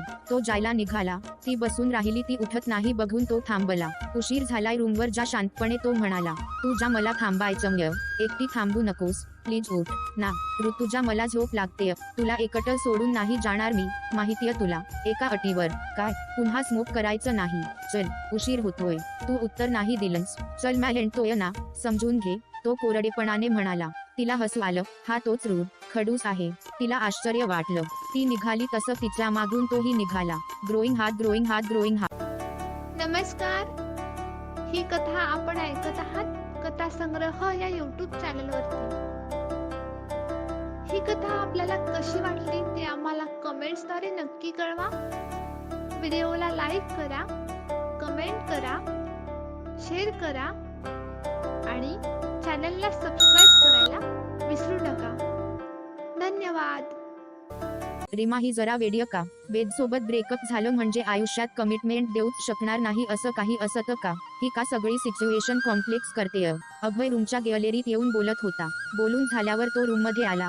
डोळे बंद करून जरा शांत बसला. अभ्या, आता इतक्या दिवसांनी आमच्या ब्रेकअपचा काय विषय? सॉरी, तू मोठ्याने बोलत होतास म्हणून ऐकू आलं. वेद तिथे काम करत बसला होता. तो सहजपणे म्हणाला. अरे सॉरी, तुला डिस्टर्ब झालं का? नाही, पण काळजी वाटली. काय झालं? खूप वैतागून बोलत होतास. ऋतुजाचा काही प्रॉब्लेम झालाय का? त्याने काळजीने विचारलं. अरे, तुला मागे म्हटलं होतं ना कबीर आणि तिची पुन्हा एकदा भेट घालून द्यायची म्हणून. हो, तापोळ्याला की कुठे? मग आता काय झालं? आता तो समोर आहे. त्याचं प्रेम एक्सप्रेस करतोय तर मॅडम कमिटमेंटला घाबरताय. मी प्रेमाच्या लायकच नाही म्हणताय, अभय चिंतेने म्हणाला. मला वाटलंच होतं ही मूर्ख मुलगी असाच काहीतरी विचार करेन. अभ्या, मला तिला भेटायला हवं. ती त्याला तिच्या मनातलं कळूच देणार नाही आणि त्याला कळलं तरी अजिबात मान्य करणार नाही. मला माहितीय तिच्या मनात काय चालू आहे आणि तिला कसं समजावून सांगायचं. मी जाऊ का? अरे बाबा, जाऊ दे, भलतंच काही होऊन बसायचं, सगळं डिस्टर्ब व्हायचं. अभ्या, ती नाही डिस्टर्ब होणार आता, तो आत्मविश्वासाने म्हणाला. मी फक्त तिच्याबद्दल नाही बोलत, मी तुझीही गोष्ट करतोय. अभय, रिलॅक्स. मी खूप पुढे निघून आलोय आणि काहीही झालं तरी आता रेवाला दुखावणार नाही. डोंट वरी. पण तू कसं जाणार? ऋतूला जर कळलं की आम्ही तिला समजवायला म्हणून तुला पाठवलं आहे तर पुन्हा डोक्यात काही खूळ घालून घेईन. हो, ते आहे. काहीतरी काम काढून जावं लागेल. थांब, आरुषला पटवतो. त्याने आरुषला फोन लावला. बोल वेद. सर, सरळ मुद्द्यावर येतो. मला मुंबई ब्रांचच्या प्रोजेक्ट साईटवर जायचंय उद्याच. मग जाना, काय प्रॉब्लेम आहे? सर, ऑफिशियली जायचंय. ऑफिशियली? मी कसं तुला पाठवणार? सर, तुमच्या एका इलीट क्लायंटला स्क्रिप्ट हवीय, त्यावर डिस्कस करायला म्हणून तिथल्या एखाद्या सिनियर कॉपीरायटरला भेटायचं, रिकमेंडेशन द्या ना. हो, पण मी का करायचं हे? सर, माझ्यासाठी नाही, ऋतुजासाठी तर कराल का? काय झालं ऋतुजाबद्दल? त्याला नेहमीच सॉफ्ट कॉर्नर होता. आल्यावर सगळं सांगेन, आता प्लीज हेल्प करा ना. ओके, सकाळपर्यंत डिटेल्स पाठवतो. थक सर. त्याने आनंदाने फोन ठेवला. अभ्या उद्या सकाळीच निघतो. ती इमोशन लपवण्यात एकदम माहीर आहे. मला लवकर जायला हवं. अरे पण रेवाला काय सांगशील? हे जे आहे ते. अभ्या, मी एक गोष्ट शिकलोय रिलेशनशिप मध्ये, ते म्हणजे नो लपवाछपवी. ती समजून घेईन. तो हसत म्हणाला. अभ्याने रीमाला देखील कल्पना दिली. ती सुद्धा आता हतबल झाली होती. झोपलेल्याला जाग करता येतं, झोपेचं सोंग घेणाऱ्याला कसं जाग करणार? अभ्याला आपण जे करतोय ते बरोबर की चूक हे कळत नव्हतं, पण ऋतुजाला वेदच ह्या डायलेमामधून बाहेर काढू शकेल एवढं मात्र त्याला पक्क ठाऊक होतं. सकाळी चहा घेताना तिने एकदा पार्किंग मध्ये डोकावून बघितलं. त्याची गाडी नव्हती. तो सकाळीच सर्वेसाठी निघून गेला होता. तिने नाराजीने ब्रेकफास्ट संपवला. आज क्लायंट टीम सोबत पूर्ण शूटिंग अटेंड करायचं असल्याने तीही निघून गेली. आताही 4 वाजले तरी त्याची गाडी पार्किंगला दिसली नाही. तेव्हा तो काल चिडलेला होता. निघून तर गेला नाही. तिच्या मनात काहीबाही विचार येऊ लागले. काही दिवस का असेना तो समोर आहे हेच तिला हवं होतं. ती विचारात गर्क असताना काजल आणि मोनाही आल्या. आज खूप काम होतं यार, वैताग आला. मोना धापा टाकत म्हणाली. हो ना, काजल ही थकल्यासारखी होती. ऋषी अजूनही कामात आहे? ऋतूने आश्चर्याने विचारलं. मोनाला वेद येणार हे माहित होतं. तिने तसं दाखवलं नाही. अरे सांगायचंच विसरली तुला. तुमच्या पुणे ब्रांचचा कोणी क्रिएटिव्ह रायटर आला आहे, त्याची अपॉइंटमेंट होती. काहीतरी स्क्रिप्टवर काम चालूये, उशीर होईल मॅहेटला. काजल चहा घेत म्हणाली. कोण? ऋतुजाने आश्चर्याने विचारलं. वेद इनामदार. असंच काहीतरी. आठवत नाहीये व्यवस्थित, काजल सहजपणे म्हणाली. ऋतूने चमकून मोनाकडे बघितलं. मोनानेही चेहऱ्यावर निरागस आणि आश्चर्याचेच भाव दाखवले. मला आता हे सगळं विचित्र आणि स्क्रिप्ट केलेलं वाटतं. ऋतू वैतागली. काय झालं? काजल विचारात पडली. मोनाने तिला वेदबद्दल सांगितल्यावर तिनेही डोक्याला हात मारून घेतला. तोपर्यंत ऋषी वेदसोबत तिथे आला. हॅलो लेडीज, मीट वेद. ऋषी हसून म्हणाला. त्याला सोडून सगळ्यांना वेद कोण आहे ते माहीत झालं होतं. ऋतुजाला तर मी ओळखतो, बाकी दोन गॉर्जियस लेडीजची ओळख करून घ्यायला नक्की आवडेल, तो हसत म्हणाला. ऋषीने त्याला बसायला सांगितलं. ऋतूला त्याचं इथे येणं अजूनही संशयास्पद वाटत होतं. यार, ह्याच्या ट्विन डिम्पल प्रत्यक्षात काय किलर दिसतात. मोना त्याच्याकडे बघत ऋतूच्या कानांत खुसखुसत म्हणाली. तसं तिने डोक्याला हात मारून घेतला. त्यांच्याशी ओळख झाल्यावर त्याने ऋतूकडे बघितलं. तिच्या चेहऱ्यावर हैराणी, परेशानी, लक्ष सतत पार्किंगच्या त्या विशिष्ट जागेकडेच. हाय ऋतुज, हाऊ आर यू? तू सहजपणे म्हणाला. फाईन, तू कसा आहेस? ऑफिस काय मॅलेंटमय? मी मजेत. आणि ऑफिसला तर तू पुढच्या वीकमध्ये येणार आहेस ना? तो हसत म्हणाला. नाही, ब्रेक घेतलाय एक आठवडा, त्याच्या पुढल्या वीकमध्ये जॉईन करेन. ती जमेल तसे उत्तर देत होती. जरा वेळातच काजल, ऋषी आणि वेद यांच्या चांगल्याच गप्पा रंगल्या होत्या. मोना आणि ऋतू प्रतिसाद फक्त देत होते. काही वेळ असाच गेला. तेवढ्यात मोनाला कबीर दिसताच तिने त्याला जरा ओरडून आवाज दिला. तो तिथे आला. ऋतूच्या डोळ्यातले बदललेले भाव वेदने लगेच टिपले. कबीर त्यांच्या टेबलाजवळ आला. वेद पाठमोरा होता. कबीर नाव ऐकताच नाही म्हटलं तरी त्याला आतून कुठतरी काहीतरी दुखल्यासारखं झालं. हेलो गाईज, तो हसत म्हणाला. जरा एक नजर ऋतूकडेही बघितलं तेव्हा ती अस्वस्थ वाटली. बाय द वे मीट वेद, मला वाटतं तू मागे याच्याच बद्दल विचारलं होतंस ना? ऋषी नॉर्मल बोलत होता. काजल आणि मोना एकमेकांकडे हवालदिल नजरेने बघत होत्या. वेद उठून उभा राहिला. हाय वेद इनामदार. त्याने हडशेक करायला हात पुढे केला. त्याच्या चेहऱ्यावरची ओळ न ओळ वाचण्याचा तो प्रयत्न करत होता. कबीर सरदेसाई. तेवढ्याच दमदारपणे हडशेक करून तो बोलला. त्याला पाहून कबीरच्या मनात संमिश्र भावना. त्याने ऋतूकडे एक नजर टाकली. वेद ऋतूला मनवायला आला असेल त्याने मनानेच ठरवलं. तर कबीरला पाहून वेदच्या मनात एकच विचार. मान she is made for Y O U people are just made for each other. जरा वेळ ते एकमेकांना फक्त बघत राहिले. इकडे ऋतूच्या मनात शंकाचं काहूर, विचारांचं थैमान. दोघांना समोर समोर बघून नेमकं काय फील होतं हेही तिला कळत नव्हतं. कबीरच्या मनात काय चालू असेल हा पण विचार तिच्या मनात चमकून गेला. यू पीपल कॅरी ऑन, डिनला भेटूया. त्याने कसंबस वाक्य पूर्ण केलं. ऋतूकडे बघितलं. तिच्या डोळ्यात त्याच्यासाठी दिसणारं प्रेम तसंच असलं तरी त्याला उगाच वाटून गेलं की हातातून हात निसटतोय. कबीर निघून गेला. वेदलाही त्यांची डोळ्यांची भाषा समजायला अजिबात वेळ लागला नाही. तिचं मन त्याला थांबव. त्याच्यासोबत जा असं काही सुचवत असतानाही ती शांत बसून राहिली. ह्या शांततेच्या मागे किती वादळ ती थोपवून धरते हे वेदला पक्क ठाऊक होतं. कबीरने रूममध्येच डिनर घेणं योग्य समजलं. कदाचित ती आपल्याला पाहून वेदशी बोलायला कम्फर्टेबल राहणार नाही हाच विचार त्याने केला. डिनरनंतर ती नेहमीच्या भेचवर जाऊन बसली होती. कबीर दिसला नाही तर हे असं बैचेन होणं आपण किती काळ सहन करणार आहोत. आता 2-3 दिवसांनी पुन्हा वेगळं व्हायचं. आता सावरणं शक्य होईल का? ती स्वतःशीच बोलत होती. हे सैलैन फाईल तिच्या कानावर ओळखीचा आवाज. समोर वेद होता. मजेत हसत उभा होता. त्याच गोड खळ्या मिरवत. तिच्या चेहऱ्यावर त्याच्या ओळखीचं असणारं हसू. हाय, ती पण हसून म्हणाली. चेहऱ्यावर उदासी होतीच. बोलू शकतो ना? तो अगदी फॉर्मल होत म्हणाला. वेद, का फॉर्मल होतोय? नाटक बंद कर. तिने जरासं सरकून त्याला बसायला जागा दिली. तो हसला. थँक गॉड, मला वाटलं आल्या पावली परत पाठवते की काय. बस, किती खेचशील. रेवा मजेत. तिला माहितीये तू इकडे आलाय ते. तिच्या मनात हजारो प्रश्न होते. ती मजेत आहे. मी इकडे येणार म्हणून जरा नाराज होती, तसं पण दाखवलं नाही. खूप पजेसिव्ह आहे तुझ्यासाठी, ती समाधानाने म्हणाली.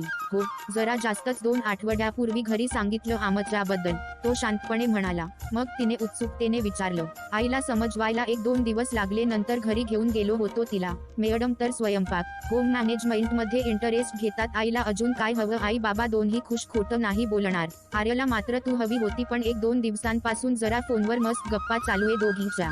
तो अगदी मनापासून शेअर करत होता. व्हेरी हॅपी फॉर यू वेद. ती मनापासून खुश झाली. खोटं सांगणार नाही, सुरुवातीचे काही दिवस आपल्यातले बरेच मोमेंट्स, गप्पा आठवायच्या. तुझी आठवण यायची, पण हळूहळू रेवाचं प्रेम अंगवळणी पडलं. तिचं काळजी घेणं, घरातल्यांची काळजी, विचारपूस. तिचं आयुष्यच माझ्यापासून सुरू होऊन माझ्यापर्यंत येऊन थांबतं. तिचं प्रेम मिळवायचा मार्ग चुकीचा होता, पण प्रेम चुकीचं नव्हतं हे जेव्हा डोक्यात फिट बसलं तेव्हा म्हटलं उशीर नको. त्याच चुका पुन्हा नको. म्हणून घरी सांगितलं जरा सेटल झाल्यावर पुढचा विचार करेन. हे सगळं ऐकून रेवाला घट्ट मिठी मारावी वाटते. ती मनापासून खुश होती. मला मारू शकते, तिच्यापर्यंत पोहोचेल. तो मोठ्याने हसत म्हणाला. नालायक, मार हवा तुला. तिने हसत त्याच्या पाठीवर 1-2 रपटे दिले. दोघेही बराच वेळ मनमुराद हसले. ती शांत झाल्यावर पुन्हा तिच्या डोळ्यात उदासी होती. माझं सोड, तू कशी आहेस? ऋतू तिच्याकडे बघत तो म्हणाला.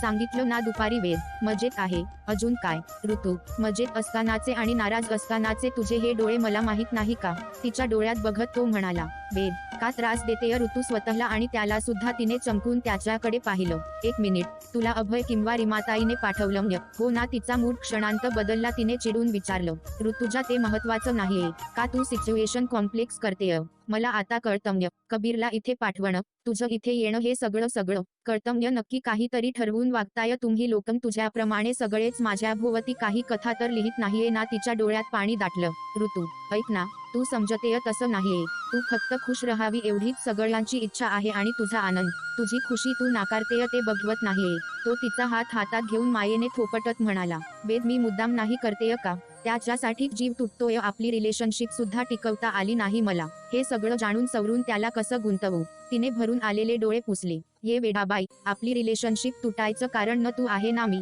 त्याचं कारण ह्या दोन वेड्या लोकांचं आपल्यावर असणारं जीवापाड प्रेम होतं असं नाही वाटत तुला? आणि आपल्या दोघांच्या चुका होत्या. तू एकटी नाही जबाबदार त्याला. आणि कमिटमेंटच्या बाबतीत म्हणशील तर त्याच्यासोबतच्या एका संध्याकाळसाठी तू स्वतःला वाहून घेतलं. कमिटमेंट अजून वेगळी ती काय असते पिल्या? तू त्याच क्षणी त्याची झाली होती जेव्हा तू पहिल्यांदा त्याला बघितलं. कळतंय का? तुला फक्त ते उशिरा समजलं आणि नंतर मी जे काही बोललो बाळा, तो एका उद्विग्न हार्टब्रेक आशिकचा मूर्खपणा समज. ती क्षणिक प्रतिक्रिया होती, खूप कॉमन अशी, पण आपण दोघेही सावरलोच ना. ब्रेकअप झाल्यावरही का इतके पॉझिटिव्ह ट्रकवर राहिलो आपण? कारण ते योग्य कारणासाठी असेल. प्लीज ऋतू, आता उशीर नको करू. तुझा कबीरच्या प्रेमावर आणि त्याचा तुझ्यावर पूर्ण हक्क आहे. त्याचा हक्क त्याला दे ऋतू. तू पूर्ण त्याच्यात उतरली आहेस. ऋतू, नाकारू नको. त्याच्या फक्त आठवणीशी कमिटेड असणारी तू त्याला कसं दुखावणार आहेस? तू तर फक्त प्रेम देऊ शकते, तू कधीच दुःख देणार नाहीस कुणाला. मला तू आयुष्यात प्रेम करायला शिकवलं ऋतू. प्रेम जगायला शिकवलं, माफ करायला शिकवलं. आपल्या रिलेशनशिप मधले सुंदर क्षण तसेच राहणार आहे. कारण ते तेव्हा आपण भरभरून जगलो आहोत आणि त्यामुळे ते आता पिसासारखे हलके तरल झाले आहे. त्याचं ओझं आजच्या क्षणावर नको टाकू. आयुष्यभर ज्या अस्वस्थ स्थिर प्रेमाच्या शोधात होतीस तो कबीर आहे पिल्ल्या. जा, सांग त्याला किती प्रेम करतेस ते. तिला हुंदका दाटून आला. त्याचेही डोळे पाणावले. कमरेवर त्याने तिला मिठीत घेतलं. तिने लहान मुलासारखं मनसोक्त रडून घेतलं. आज त्या मिठीत साजवातीच्या प्रकाशासारखी नितळ समजूतदार ऊब होती. मध्यरात्रीने हलकेच हात सोडवून पहाटेला बंधनमुक्त करावं अशी जाणीव त्या मिठीत होती. तिथे समोर कबीर तिला शोधत आलेला. वेदने तिला मिठीत घेण्याची आणि याची येण्याची वेळ एकच. दुरून त्याला ह्या मिठीचा अर्थ खरं तर कळणार नव्हताच. तो तिथूनच माघारी फिरला. हृदयावर मनामनाचं ओझं. मोना त्यालाच शोधत होती. कबीर तुलाच शोधत होते. चल ना, आज ऋषी स्वतः गिटार प्ले करणार आहे. तो केव्हापासून तुला शोधतोय. चल ना. ओके, पण फक्त जरा वेळच. मला पॅकिंग करायचं का? संपल सगळा. फिनिश. तो कापणाऱ्या आवाजावर शक्य होईल तेवढं नियंत्रण ठेवून बोलत होता. वॉट? तो कदाचित वेदला पाहून इन्सेक्युअर झाला असावा. तिने कयास केला. माझं काम ते झालं फिनिश आणि बंगलोरला ही बरीच कामं खोळंबली आहेत. So I must go. काहीतरी नक्की झालं. तिने हेरलं. ऋतू दिसली का तुला कुठे? तिलाही शोधत होते. नाही, माहित नाही. एवढं बोलून तो केम्पफायरकडे निघून गेला. हॅलो, कबीरच्या शेजारी खुर्ची घेत वेद म्हणाला. ओ हाय. कबीर चेहऱ्यावर हसू ठेवत म्हणाला. मी संध्याकाळपासून शोधत होतो तुला. वेद त्याला जाणून घेण्याचा प्रयत्न करत होता. हो, ऍक्च्युली खूप बिझी डे होता. थकलो होतो. अच्छा. वेद, मलाही बोलायचं होतं तुझ्याशी. म्हणजे आताच नाही तर अगदी 6 महिन्यांपूर्वीच. खरं तर माफी मागायची होती. मी विसरलोय सगळं. वेद जरा स्मित हास्य ठेवत म्हणाला. राईट. सगळं विसरून पुन्हा नव्याने नात्याचे अर्थ उलगडणं केव्हाही चांगलं. It's never too late. तो पडलेल्या आवाजात म्हणाला. राईट. वेदला मात्र त्याचा संदर्भ जाणवला नाही. आणि यात ऋतुजाची काहीच चूक नव्हती. जे काही झालं ते फक्त माझ्यामुळे. कबीर जमेल तसं त्याला ऋतूची बाजू क्लिअर करत होता. Kabir leave it. नाही, फक्त तिला कधी दोष देऊ नको. तुला तर माहितीये ना किती नादान आहे ती. थोडी वेड्य नाही, जरा जास्त वेड्य. तिचं कसं होतं ना, खोटं काही बोलताच येत नाही तिला. ओठांनी बोलायला गेली तर डोळे खरं बोलतात. अल्लड आहे अजून. फक्त तिच्यातला बालिशपणा समजून घे. वाहत्या वारयासारखी आहे. तिने न केलेल्या चुकीसाठी कधी तिला जबाबदार धरू नकोस. तिच्या डोळ्यात मी पाणी नाही बघू शकत. तिच्याजवळ असलेले सगळेच कुणीच तिच्या डोळ्यात पाणी नाही बघू शकत ना. तिचे डोळे मस्तीखोरच छान वाटतात. तो निरागसपणा तसाच जपला गेला पाहिजे हो ना. तो जडावलेल्या आवाजात बोलत होता. त्याची पूर्ण खात्री झाली होती की ते दोघं पुन्हा एकत्र आले. हो, वेद शांतपणे म्हणाला. Thanks bro. एव्हाना ऋषी समोर आला होता. ऋषी सगळ्यांचा लाडका होता. तो गिटार घेऊन समोर आल्यावरच जमलेल्या सर्वांनी त्याला चिअरअप केलं. काजल, मोना, ऋतू त्याच्या उजव्या बाजूला बसल्या होत्या तर वेद, कबीर समोर होते. त्याने ऋतूकडे पाहिलं. आज तिच्या डोळ्यात उचंबळून आलेलं प्रेम दिसत होतं. ते वेद आल्यामुळे असावं हे त्यानेच मनाने ठरवलं. ऋषीने गाणं सुरू करण्याअगोदर काजलला एक फ्लाइंग किस दिलं. तसं हुटिंगच्या आवाजाने परिसर गणाणून गेला. गाईज, मी जे गाणार आहे this is the story of first kiss. तो एवढं बोलल्यावर ऋतू आणि कबीरने चमकून एकमेकांकडे पाहिलं. ती लाजल्यासारखी झाली. गाल ब्लश झाले. तोही क्षणभर सगळं विसरला आणि दोघं जणू त्या संध्याकाळी जाऊन पोहोचले. मोराकोमधलं एक शहर केसाब्लांका आणि ओल्ड क्लासिक मोही केसाब्लांका. त्यातलं त्याचं फर्स्ट किस आणि मोहीच्या कितीतरी नंतर गायलं गेलेलं हे गाणं केसाब्लांका हे प्रत्येकाला त्याच्या आयुष्यातलं फर्स्ट किस आठवायला जगायला भाग पॅडाईल. Here it goes. त्याची बोटं सराईतपणे गिटारवरून फिरू लागली. I fell in love with you watching Casablanca. Back road the drive-in show in the flickering light. A kiss is still a kiss in Casablanca. A kiss is not a kiss without your sigh. Please come back to me in Casablanca. I love you more and more each day as time goes by. Dollar kiss is still kiss in Casablanca. But kiss is not dollar kiss without your sigh. Please come back to me in Casablanca. I love you more and more it's a day as time goes by. कबीरला तिच्या डोळ्यात हरवायला मजबूर करणारं गाणं ऋषीने मुद्दाम select केलं होतं. तसा तो हरवला देखील. तो किस अजूनही ओठावर आहे आणि तुझ्या माझ्या फिलिंग्ज एक झाल्या होत्या त्या क्षणांत. मला तो मोमेंट आयुष्यभर जपून ठेवायचाय. मी प्रत्येक क्षणाला मागच्या क्षणापेक्षा जास्त प्रेम करेन. शेवटपर्यंत करेन. I love you more and more it's a day as time goes by. इकडे तिच्या मनातलं सारं मळब हटलं होतं. त्या प्रत्येक ओळीसोबत ती त्याच्यात जरा जास्तच विरघळत होती. त्याची नजर तिच्यावर खेळली आहे हे जाणवून अगदी पहिल्या प्रेमाची पहिली गोड हुरहुर धडधड तिला जाणवत होती. तिने लाजून नजर चोरली. खाली झुकलेली नजर वर उठली तेव्हा तो रूममध्ये निघून गेलेला होता. गाणं संपलं. काजलने ऋषीला मिठी मारली. मोना आणि ऋतू पण त्याच्या कौतुकात सामील झाल्या. ऋतूचे पाणावलेले पण हसरे डोळे पाहून त्याला समाधान वाटलं. आता काही दिवसांतच ही सोबत सुटणार म्हणून चौघांना भरून आलं होतं. वेद ही निरोप घ्यायला आला. चलो, उद्या पहाटेच निघतो. काम अर्धवट सोडून आलो होतो. थँक्स वैद. मला निघताना फोन कर. मी येते सी ऑफ करायला. ओके, भेटूया. तिच्या डोक्यावर टपली मारत तो म्हणाला. ऋषी, काजल, मोना यांना भेटून तो निघून गेला. गेल्या 6 महिन्यांच्या गोड आठवणी उजळवत ते चौघे खूप वेळ लॉनवर बसून होते. स्पार्कलिंग हात, स्पार्कलिंग हात, स्पार्कलिंग हात. नमस्कार. ही कथा आपण ऐकत आहात कथा संग्रह या YouTube चॅनलवरती. ही कथा आपल्याला कशी वाटली ते आम्हाला कमेंट्सद्वारे नक्की कळवा. व्हिडिओला लाईक करा, कमेंट करा, शेअर करा आणि चॅनलला सबस्क्राईब करायला विसरू नका. धन्यवाद. चला मॅडम, खूप उशीर झालाय. लेअच उघडत मोना म्हणाली. मोना, मी गुड नाईट म्हणून येते. ती लाजत म्हणाली. कुणाला मोनाने जाणून बुजून चिडवलं. त्याला. Room number 45. त्याच्या रूमकडे इशारा करत ती म्हणाली आणि गालात हसली. Oh had finally. Oh had my gold. तिने ऋतूला घट्ट मिठी मारली. ऋतू, पण तो उद्या जातोय असं मॅलेटला ग. मोना काळजीने मॅलेटली. नाही जाणार तो. मी जाऊच देणार नाही. तिने डोळे मिचकावले. गो. तिच्या केसावरून हात फिरवत ती म्हणाली. मोना आत निघून गेल्यावर तिच्या काळजात धडधड. कबीरला कसं सांगायचं, काय बोलायचं ह्याची कितीतरी वेळा मनातल्या मनात पारायण झाली. दीर्घ श्वास घेत तिने बेल वाजवली. एकदा, दोनदा, तिसऱ्यांदा. काहीच रिस्पॉन्स नाही. फोन ट्राय केला, उचलला नाही. तिने जरा वेळाने पुन्हा बेल वाजवली. ह्यावेळी आतून हालचाल जाणवली. तिचं हृदय दुप्पट वेगाने धडधडत होतं. त्याने दरवाजा उघडला. डोळे पूर्ण जडावलेले, अर्धवट मिटलेले, पूर्ण विस्कटलेले केस. ती आत येणार तसं त्याने तिला बाहेरच थांबवलं. Please go. रमचा तीव्र वास तिला लगेच कळला. Are you drunk? तिने नाखुशीने विचारलं. या एम. Please leave. तो तस्सर डोअर फ्रेमला डोकं टेकून वाक्य जुळवत बोलला. तिचं लक्ष आत गेलं. सगळं समान रूमभर पसरलेलं होतं. कपडे थोडे बेअगेत, थोडे बाहेर कसेही फेकलेले होते. ती त्याला बाजूला करून आत गेली. हे काय आहे कबीर? तो खुर्चीवर बसला. डोकं दोन्ही हातांनी गच्च दाबून ठेवलं होतं. तिने त्याचे कपडे आवरायला सुरुवात केली. तिच्या खोटूच्या फ्रेम काही बेअगेत, काही बेडवर, त्यावर ऋतुजा लिहिलेलं.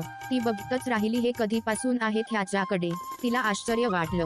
त्याचे कपडे व्यवस्थित ठेवले. त्याची बॅग लावून तिने बाजूला ठेवली. त्याच्या समोर खुर्ची ओढून बसली. त्याच्या केसांमधून हात फिरवत त्याला शांत करायचा प्रयत्न केला. बॅग का भरत होतास? मी पाठवलेला मेसेज वाचला तू? समजला ना तुला? Ritu, please leave.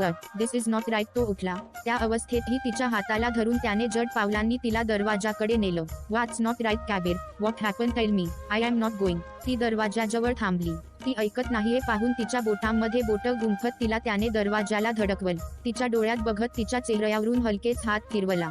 "Go otherwise I will kiss you." तिच्या कपाळावर डोकं टेकवत डोळे मिटून घेत तो म्हणाला, "किस मी." त्याच्या हनुवटीला धरून तिने त्याचा चेहरा तिच्यासमोर धरलं. तो तिच्या डोळ्यात बघत राहिला. त्याचे डोळे भरून आले होते. तिला त्याने बाजूला केलं. "मला तुझ्या कुठल्याच दुःखाचं कारण बनायचं नव्हतं ऋतुजा. मी आलो आणि तुझं सरळ सोपं आयुष्य ब्रिटल मी am responsible damn it now everything will be मी त्याला सांगितलं तुझी काळजी घ्यायला." भिंतीला टेकून उभा होता आणि नशेत बडबडत होता, "कबीर, तू शुद्धीत नाहीये, तू झोप." तिने त्याला जरा ताकदीने बेडवर बसवलं. "ऋतुजा, तो व्यवस्थित काळजी घेईल ना तुझी?" तिच्या डोळ्यात बघत तो म्हणाला. "कबीर, काय बोलतोय? तुझ्या डोळ्यात जर पाणी आणलं तर मैरमरी. यू टू नो नाय जस्ट लव." तिच्या खांद्यावर डोकं ठेवून तो अर्धवट बोलला. डोळे बंद होते. तिने त्याला व्यवस्थित झोपवलं. झोपेत अगदी निरागस दिसत होता. त्याच्या गालांवर ओठ टेकवायची इच्छा तिने आवर्ती घेतली. तिला तिचं हसू आलं.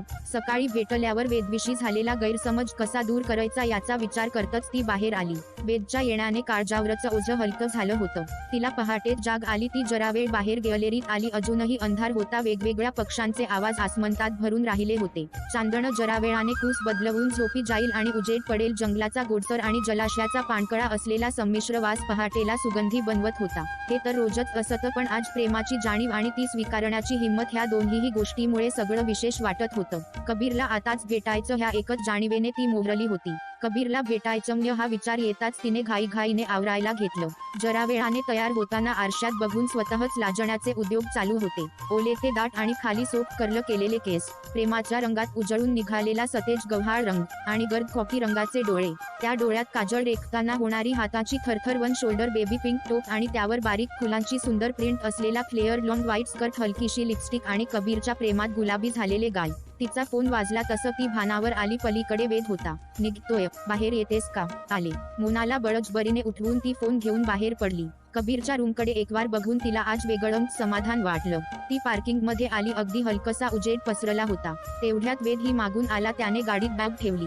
"चलो, फायनली काहीतरी संपल्याची तरीही उरून राहण्याची जाणीव काय असते ते आज कळलं." लौकिक अर्थाने प्रियकर प्रेयसीसारखं प्रेम आता जिव्हाळा बनून उरणार. "हो ना?" तो हसत म्हणाला. "हो." वेद, खूप कमी नात्यांना हे सुंदर वळण मिळतं. आपण भाग्यवान आहोत." ती हसून म्हणाली आणि जरा बाजूला वळली. तिचं लक्ष गेलं. कबीरची गाडी नव्हती. तिने घाबरून पार्किंग मधल्या वॉचमनला विचारलं, "दादा, इथली गाडी?" "मॅडम, ते कबीर साहेबाची गाडी ना. तुम्ही इथे आले त्याच्या थोडं अगोदर गेले बघा."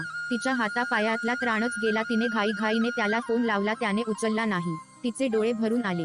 "वेद, त्याला काल वाटलं की आपण पुन्हा एकत्र आलो आहोत. रात्री मी भेटायला गेले तेव्हा हेच बडबडत होता.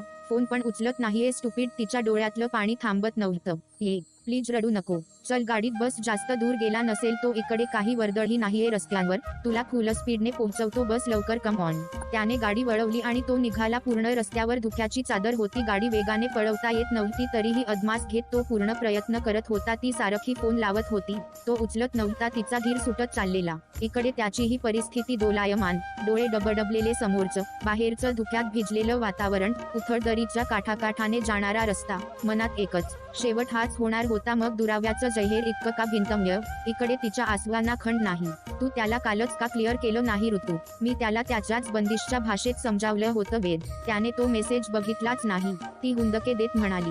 जरा वेळाने धुकं विरतम्य असं वाटून त्याने अजून जरा स्पीड वाढवला. गर्द जंगलात वळणावळणाच्या रस्त्यांवर फक्त त्यांची गाडी. जरा वेळाने वेदच्या नजरेच्या त्यात एक गाडी आली. "ऋतू, ती बघ." "ती गाडी आहे का कबीरची?" ती सारखा त्याचा मोबाईल ट्राय करत होती. त्याच्या बोलण्याने एकदम भानावर येऊन तिने काळजीपूर्वक बघितलं. "हो वेद, ती त्याचीच गाडी आहे." तिच्या चेहऱ्यावर क्षणात ऊन पसरलं.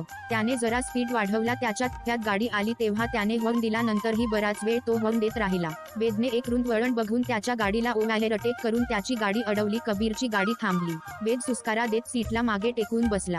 कबीर बाहेर आल्याच पाहून झटक्यात सीटबेल्ट काढून तो बाहेर आला. ती रागात आत तशीच बसून होती. "मिस्टर कबीर, मोबाईल बघतात का?" जरा वेद चिडला होता. कबीरने जॅकेटच्या खिशातून मोबाईल काढला आणि चेक केला. कितीतरी मिस कॉल्स होते. "ऍक्च्युली सायलेंटवर होता, कळलं नाही. चुकलं. जरा तुम्हाला भेटून विश करून जायला हवं होतं, पण अर्जंट काम आलं सो निघालो. सॉरी." तो अडखळत बोलला. ब्रो, काय विश करणार होतास? तू ऋतूला कधी जाणून घ्यायचा प्रयत्न तरी केलास का? तिच्या डोळ्यात काय दिसतं तुला? तू तिच्यासोबत असण्याचा प्रयत्न करायचा सोडून तिला एकटं टाकून का जातोस? तूच बोललास ना काल ती नादान आहे, मग तुला तिची नादानी कळत नाही? आमचं ठीक आहे, आम्ही आहोतच उथळ, पण तू तर सारासार विचार करू शकतोस ना? म्हणजे त्याचेही डोळे भरून आले होतेच. म्हणजे तुझी अमानत आहे, तूच सांभाळ, मला उशीर होतोय. वेद गाडीकडे वळला. दरवाजा उघडून त्याने हात धरून ऋतूला बाहेर काढलं. ती प्रचंड संतापली होती. कबीरकडे न बघता तशीच उभी होती. ऋतुजा, हे तुझं त्या वाढदिवसाचं गिफ्ट सांभाळ. तिच्या डोक्यावरून अगदी प्रेमाने हात फिरवून तो गाडीत बसला आणि निघून गेला. त्याच्याही डबडबलेल्या डोळ्यांना आता रस्ता दिसत नव्हता. थोडं पुढे आल्यावर गाडी थांबवून त्याने मनसोक्त रडून घेतलं. खूप मोठं ओझं उतरल्यासारखं त्याला झालं. कदाचित क्षणार्धात आपलं आयुष्य सोपं करून टाकणारा आपला मितवा कोण असतो हे आपल्याला कधीच कळत नाही. मोठ्या रुंद वळणाला त्याने त्याची गाडी बाजूला उभी केली होती. रस्त्याच्या दुसऱ्या बाजूला एक उथळ दरी आणि व्हेअली पॉइंट कडे जाणारा बोर्ड बऱ्यापैकी उजळलं होतं. दरीत सोनेरी ढगाचे पुंजके आणि त्यावर पांघरून घालणारं धुकं साचलं होतं. ती अजूनही तिथेच दूर उभी होती. आजूबाजूचा परिसर पूर्ण झाडांनी वेढलेला. मधून होणारी झाडाची सळसळ थंडगार वातावरणाने अंगावर काटा येत होता. एक शोल्डर ऑफ असल्याने जास्तच थंडी वाजत होती. तो गाडीला टेकून उभा तिच्याकडे फक्त बघत होता. अंगात मस्टर्ड रंगाचा dirty wash T shirt, dark blue jeans आणि जॅकेट. तो जॅकेट काढून तिला देणार तसं तिने डोळे पुसले. तिथेच थांबायचं कबीर, अजिबात बोलायचं नाही आणि मागे पण यायचं नाही. रागात रस्ता क्रॉस करून ती व्हेअली पॉइंटकडे निघाली. थोडं पुढे गेल्यावर एका सुंदर पॉइंटला रेलिंगने कव्हर केलेलं होतं आणि समोर निसर्गाचं भरभरून वरदान. फेसाळणारे ढगच त्या प्याल्यात भरून होते. तिच्या मागून तो आलाच. ती जागेवरून ओरडली, स्टॉप, तिथे थांबायचं. तो शेजारच्या झाडाला टेकून तिथेच थांबला. तिचे लाडीक नखरे बघून चेहऱ्यावर जरासं हसू. हसतोय तू, मोबाईल बघतो का जरा? ती प्रचंड चिडली होती. ऐक प्लीज, तो भावनांनी ओथंबलेल्या जड झालेल्या आवाजात म्हणाला. स्टेअचू, एकदम स्टेअचू. ती जागेवरून ओरडली. जरा जरा थंडीने कुडकुडत उभी असलेली, डोळ्यात क्यूटचा राग ऑफ शोल्डरमुळे उठून दिसणारा टेअटू आणि त्याच्या चेहऱ्यावर जरासं हसू. तिच्या फोनमधून त्याला पाठवलेली लिंक तिने ओपन केली. प्रभा अत्रेच्या आवाजातली बंदिश त्याने लगेच ओळखली. जमुना किनारे मोरा गाव, सावरे ऐजयो सावरे. एवढे ऐकवून तिने ते बंद केलं. तू मॅलेटला होतास ना? राधेला प्रेमाची जाणीव होते तेव्हा ती त्याला यमुना किनाऱ्यावर बोलावते. मग का नाही बघितला तू हा मेसेज? बोल. त्याने फक्त खांदे उंचावून स्टेअचू असल्याचं तिच्या लक्षात आणून दिलं. अरे तू स्टेअचू आहेस नाही का? ओके, आज मी बोलणार, तू फक्त ऐकायचं. त्याने गोड हसून मानेनेच होकार दिला. तो हाताची घडी घालून झाडाला टेकून तिच्या गोंडस चेहऱ्यावर नजर खेळवून उभा होता. तर तू द मिस्टर कबीर खूप फिलॉसॉफी मांडत असतोस ना? क्यूटचं बोलून मला माझ्यापासून दूर करतोस हो ना? तू आता माझी फिलॉसॉफी ऐकायची, मला नेहमी बंदिशीत बंद करतोस. आज फक्त माझं गाणं ऐकायचं. तू दूर होतास तेव्हा स्वप्नांत तुला कितीतरी वेळा हे सांगून झालं ऑलरेडी, पण आता समोर ऐक. तिने झरझर मोबाईलवर बोटं फिरवले आणि गाणं लावलं. Hold me close and hold me fast, the magic spell you cast, this is love and rose. When you kiss me, heaven sighs and though I close my eyes I see love and rose. When you press me to your heart I'm in a world apart, a world where roses bloom and when you speak, angels sing from above, everyday words seem to turn into love songs. Give your heart and soul to me and life will always be love and rose. Love and rose ही माझी philosophy आहे तुझ्यासाठी. माझं आयुष्य कुठेतरी प्रेम असण्या नसण्याच्या सीमेवर असताना तू आलास. लव्ह अँड रोज. तेव्हा मी ह्या आयुष्याला गुलाबी रंगात पाहिलं. त्या समुद्राच्या काठावर आपल्यात हेलकावे खाणाऱ्या पडद्याच्या पलीकडून ह्या डोळ्यांनी तू हा जो काही मॅजिक स्पेल केला होतास ना, त्या निळ्या समुद्राच्या निळाईची शपथ मी ह्या आयुष्याला गुलाबी रंगात पाहिलं. कबीर, त्या मंदिरात फुलं तोडताना मला नकळत उचलून घेतलं होतंच तेव्हाच कुठल्या तरी क्षणांत मी ह्या आयुष्यातून समांतर आयुष्यात निघून गेली असावी. त्या गाभाऱ्यात ती शुभ शकुनाची पांढरी फुलं ठेवताना माझे विचार शून्य होते. त्या शुभ्र फुलांची शपथ, कदाचित तेव्हा मी ह्या आयुष्याला गुलाबी रंगात पाहिलं. ते मचाण, ती आयुष्य जोडणारी सावळी संध्याकाळ, समोरची हिरवळ आणि मावळतीचे गहिरे केशरी रंग. त्या क्षणी कुठल्या हक्काने तू ओठ टेकवले माहीत नाही. त्या एका क्षणांत तुझ्या नावे आयुष्य झालं होतं कबीर. तुला कसं कळलं नाही? माझे बंद डोळे आणि बाहेर इतक्या रंगाची उधळण, तरीही बंद पापण्यांच्या आड मी ह्या आयुष्याला गुलाबी रंगात पाहिलं. कबीर, तू बोलायला लागलास की मेल्ट होते. तुझ्या प्रत्येक वाक्यावर मी फिदा होते. तुझ्या विस्कटलेल्या मेसी फ्रिंज केसांमध्ये माझं मन गुंतून पडतं. हेजल लाईक फील होतं आणि तुझं बोलणं म्हणजे एक सुरेल बंदिश, एखादं प्रेमगीत असल्यासारखं माझ्यात कायम जिवंत असतं. कालपरवाचा तो सूर्यास्त, त्या दिवशीचा ते चांदण्यात न्हालेलं चंदेरी जलाशय तुझ्या ह्या हेजल रंगाच्या डोळ्यांमध्ये उतरलं होतं. ह्या हेजल रंगातही मी ह्या आयुष्याला गुलाबी रंगात पाहिलं. कबीर, माझा आत्मा, माझं हृदय, मी स्वतः पूर्णपणे तुला केव्हाच समर्पित झाली. तुझ्या रंगात रंगून सगळे सगळे रंग एक होऊन देखील शेवटी मी ह्या आयुष्याला फक्त तुझ्यासोबत गुलाबी रंगात पाहिलं. तिचा आवाज पूर्ण भिजला होता, गालांवरून ओघळणारे अश्रू जणू गुलाबी झालेले. तो स्तब्ध उभा. तिने पुन्हा डोळे पुसले, स्कर्ट सावरून प्रपोजच्या परफेक्ट पोजमध्ये बसली. मिस्टर कबीर सरदेसाई, तुम्ही इन्फिनिटी खडूस आहात, तरीही माझं तुमच्यावर प्रेम आहे आणि किती आहे ते मी कदाचित कधीच सांगू शकणार नाही. तुझ्यासोबत असलेला माझा प्रत्येक क्षण काय, प्रत्येक श्वास होलसायन आहे. मी नादान आहे, बालिश आहे, इम्पेशंट, अवघड, किचकट अशी काहीसी. I am dollar perfect royal mess. तुला ही नादानी आयुष्यभर सहन करायला आवडेल. Kabir Sardesai, will you marry me? क्षणभर शांतता, दोघांच्या डोळ्यात एकमेकांत विरघळण्याची ओढ. त्याने तिला मिठीत घेण्यासाठी त्याचे हात पसरवले. ना, उत्तर दे, बोल काहीतरी, otherwise I will kiss you. ती डोळे पुसत म्हणाली, कम ऑन, किस मी. ती उठली आणि त्याच्यापर्यंत धावत जाऊन तिने उडी मारली. त्याने अलगद तिला वर मिठीत उचलून घेतलं. रडतच ती त्याच्या भारदस्त मिठीत विसावली.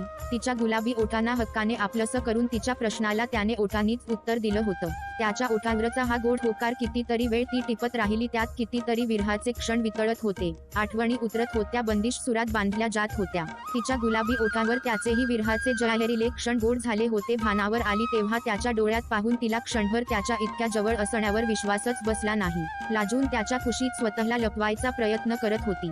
तिची हनुवटी जरा वर करून तिच्या डोळ्यात बघायचा प्रयत्न करत होता. तिने नजर चोरली. एरवी कधी न होणारी गोड धडधड जाणवली. इतकं लाजायचं मिसेस कबीर सरदेसाई? ती अजूनही त्याच्या मिठीत होती. तिच्या दाट केसांमधून हात फिरवत, तिच्या गालांवर ओठ टेकवत तो हळुवारपणे म्हणाला. त्याचं ते बोलणं ऐकून ती मोहरली. एक मिनिट. त्याने पाकिटातून तिचं अंकलेट काढलं. तो खाली बसला. पाय पुढे कर. तिने आश्चर्याने स्कर्ट जरा बाजूला केला. त्याने तिच्या पायात अंकलेट घातलं. तिच्या चेहऱ्यावर आता उद्वतीचे रंग चढत होते. केसांत कोवळा प्रकाश मारला जात होता. ती त्याच्या शेजारी बसली. त्याने तिला एका हातच्या कवेत घेतलं होतं. त्याच्या खांद्यावर डोकं ठेवून तिने डोळे बंद करून घेतले. हे तू सांभाळून ठेवलं होतंस. मी तुला म्हटलं होतं ना, प्रेमाच्या बाबतीत माझी फिलॉसॉफी आहे, कोई नो याकन. मी तेव्हाच तुझ्या प्रेमात पडलो ऋतू. जेव्हा तुला पहिल्यांदा बघितलं होतं तेव्हापासून फक्त तू आणि तूच आहेस. ह्या 6 महिन्यात तर तुझ्यापासून दूर जाऊन जास्त तुझ्यात हरवलो होतो. बस आता एक क्षणही दूर जाऊ देणार नाही. हा आपला दोघांचा होल्सियन मोमेंट आहे. तिच्या किंगफिशरच्या टेटूवर ओठ टेकवत तो म्हणाला. मावळतीच्या सूर्याने एकत्र आणलेले दोघं शेवटी उगवत्या सूर्याच्या साक्षीने एक झाले होते. चांगल्या गोष्टींना सगळेच एक्सेप्ट करतात. आपल्यातला रॉयल मेस जो स्वीकारतो तोच मितवा. आयुष्यात येणारे सगळे रंग जो प्रेमाच्या रंगाने रंगवून टाकतो. ज्याच्या स्पर्शात, ज्याच्या फक्त सोबत असण्यात आणि कधी कधी नसण्यात ही आयुष्य कंप्लीट असल्याची जाणीव आहे, तोच मितवा. ज्याच्या नजरेने आयुष्य प्रेमाच्या गुलाबी रंगात रंगून जात असेल आणि जेव्हा केव्हाही फील करणार लावी ऐन रोज, तेव्हा त्याचा हात पकडून त्याला सांगायला वेळ करू नका, तू ही रे माझा मितवा. बीटिंग हार्ट, ग्रोईंग हार्ट समाप्त. नमस्कार. पुन्हा एकदा कथा संग्रह ह्या YouTube चॅनलमध्ये तुमचं स्वागत आहे.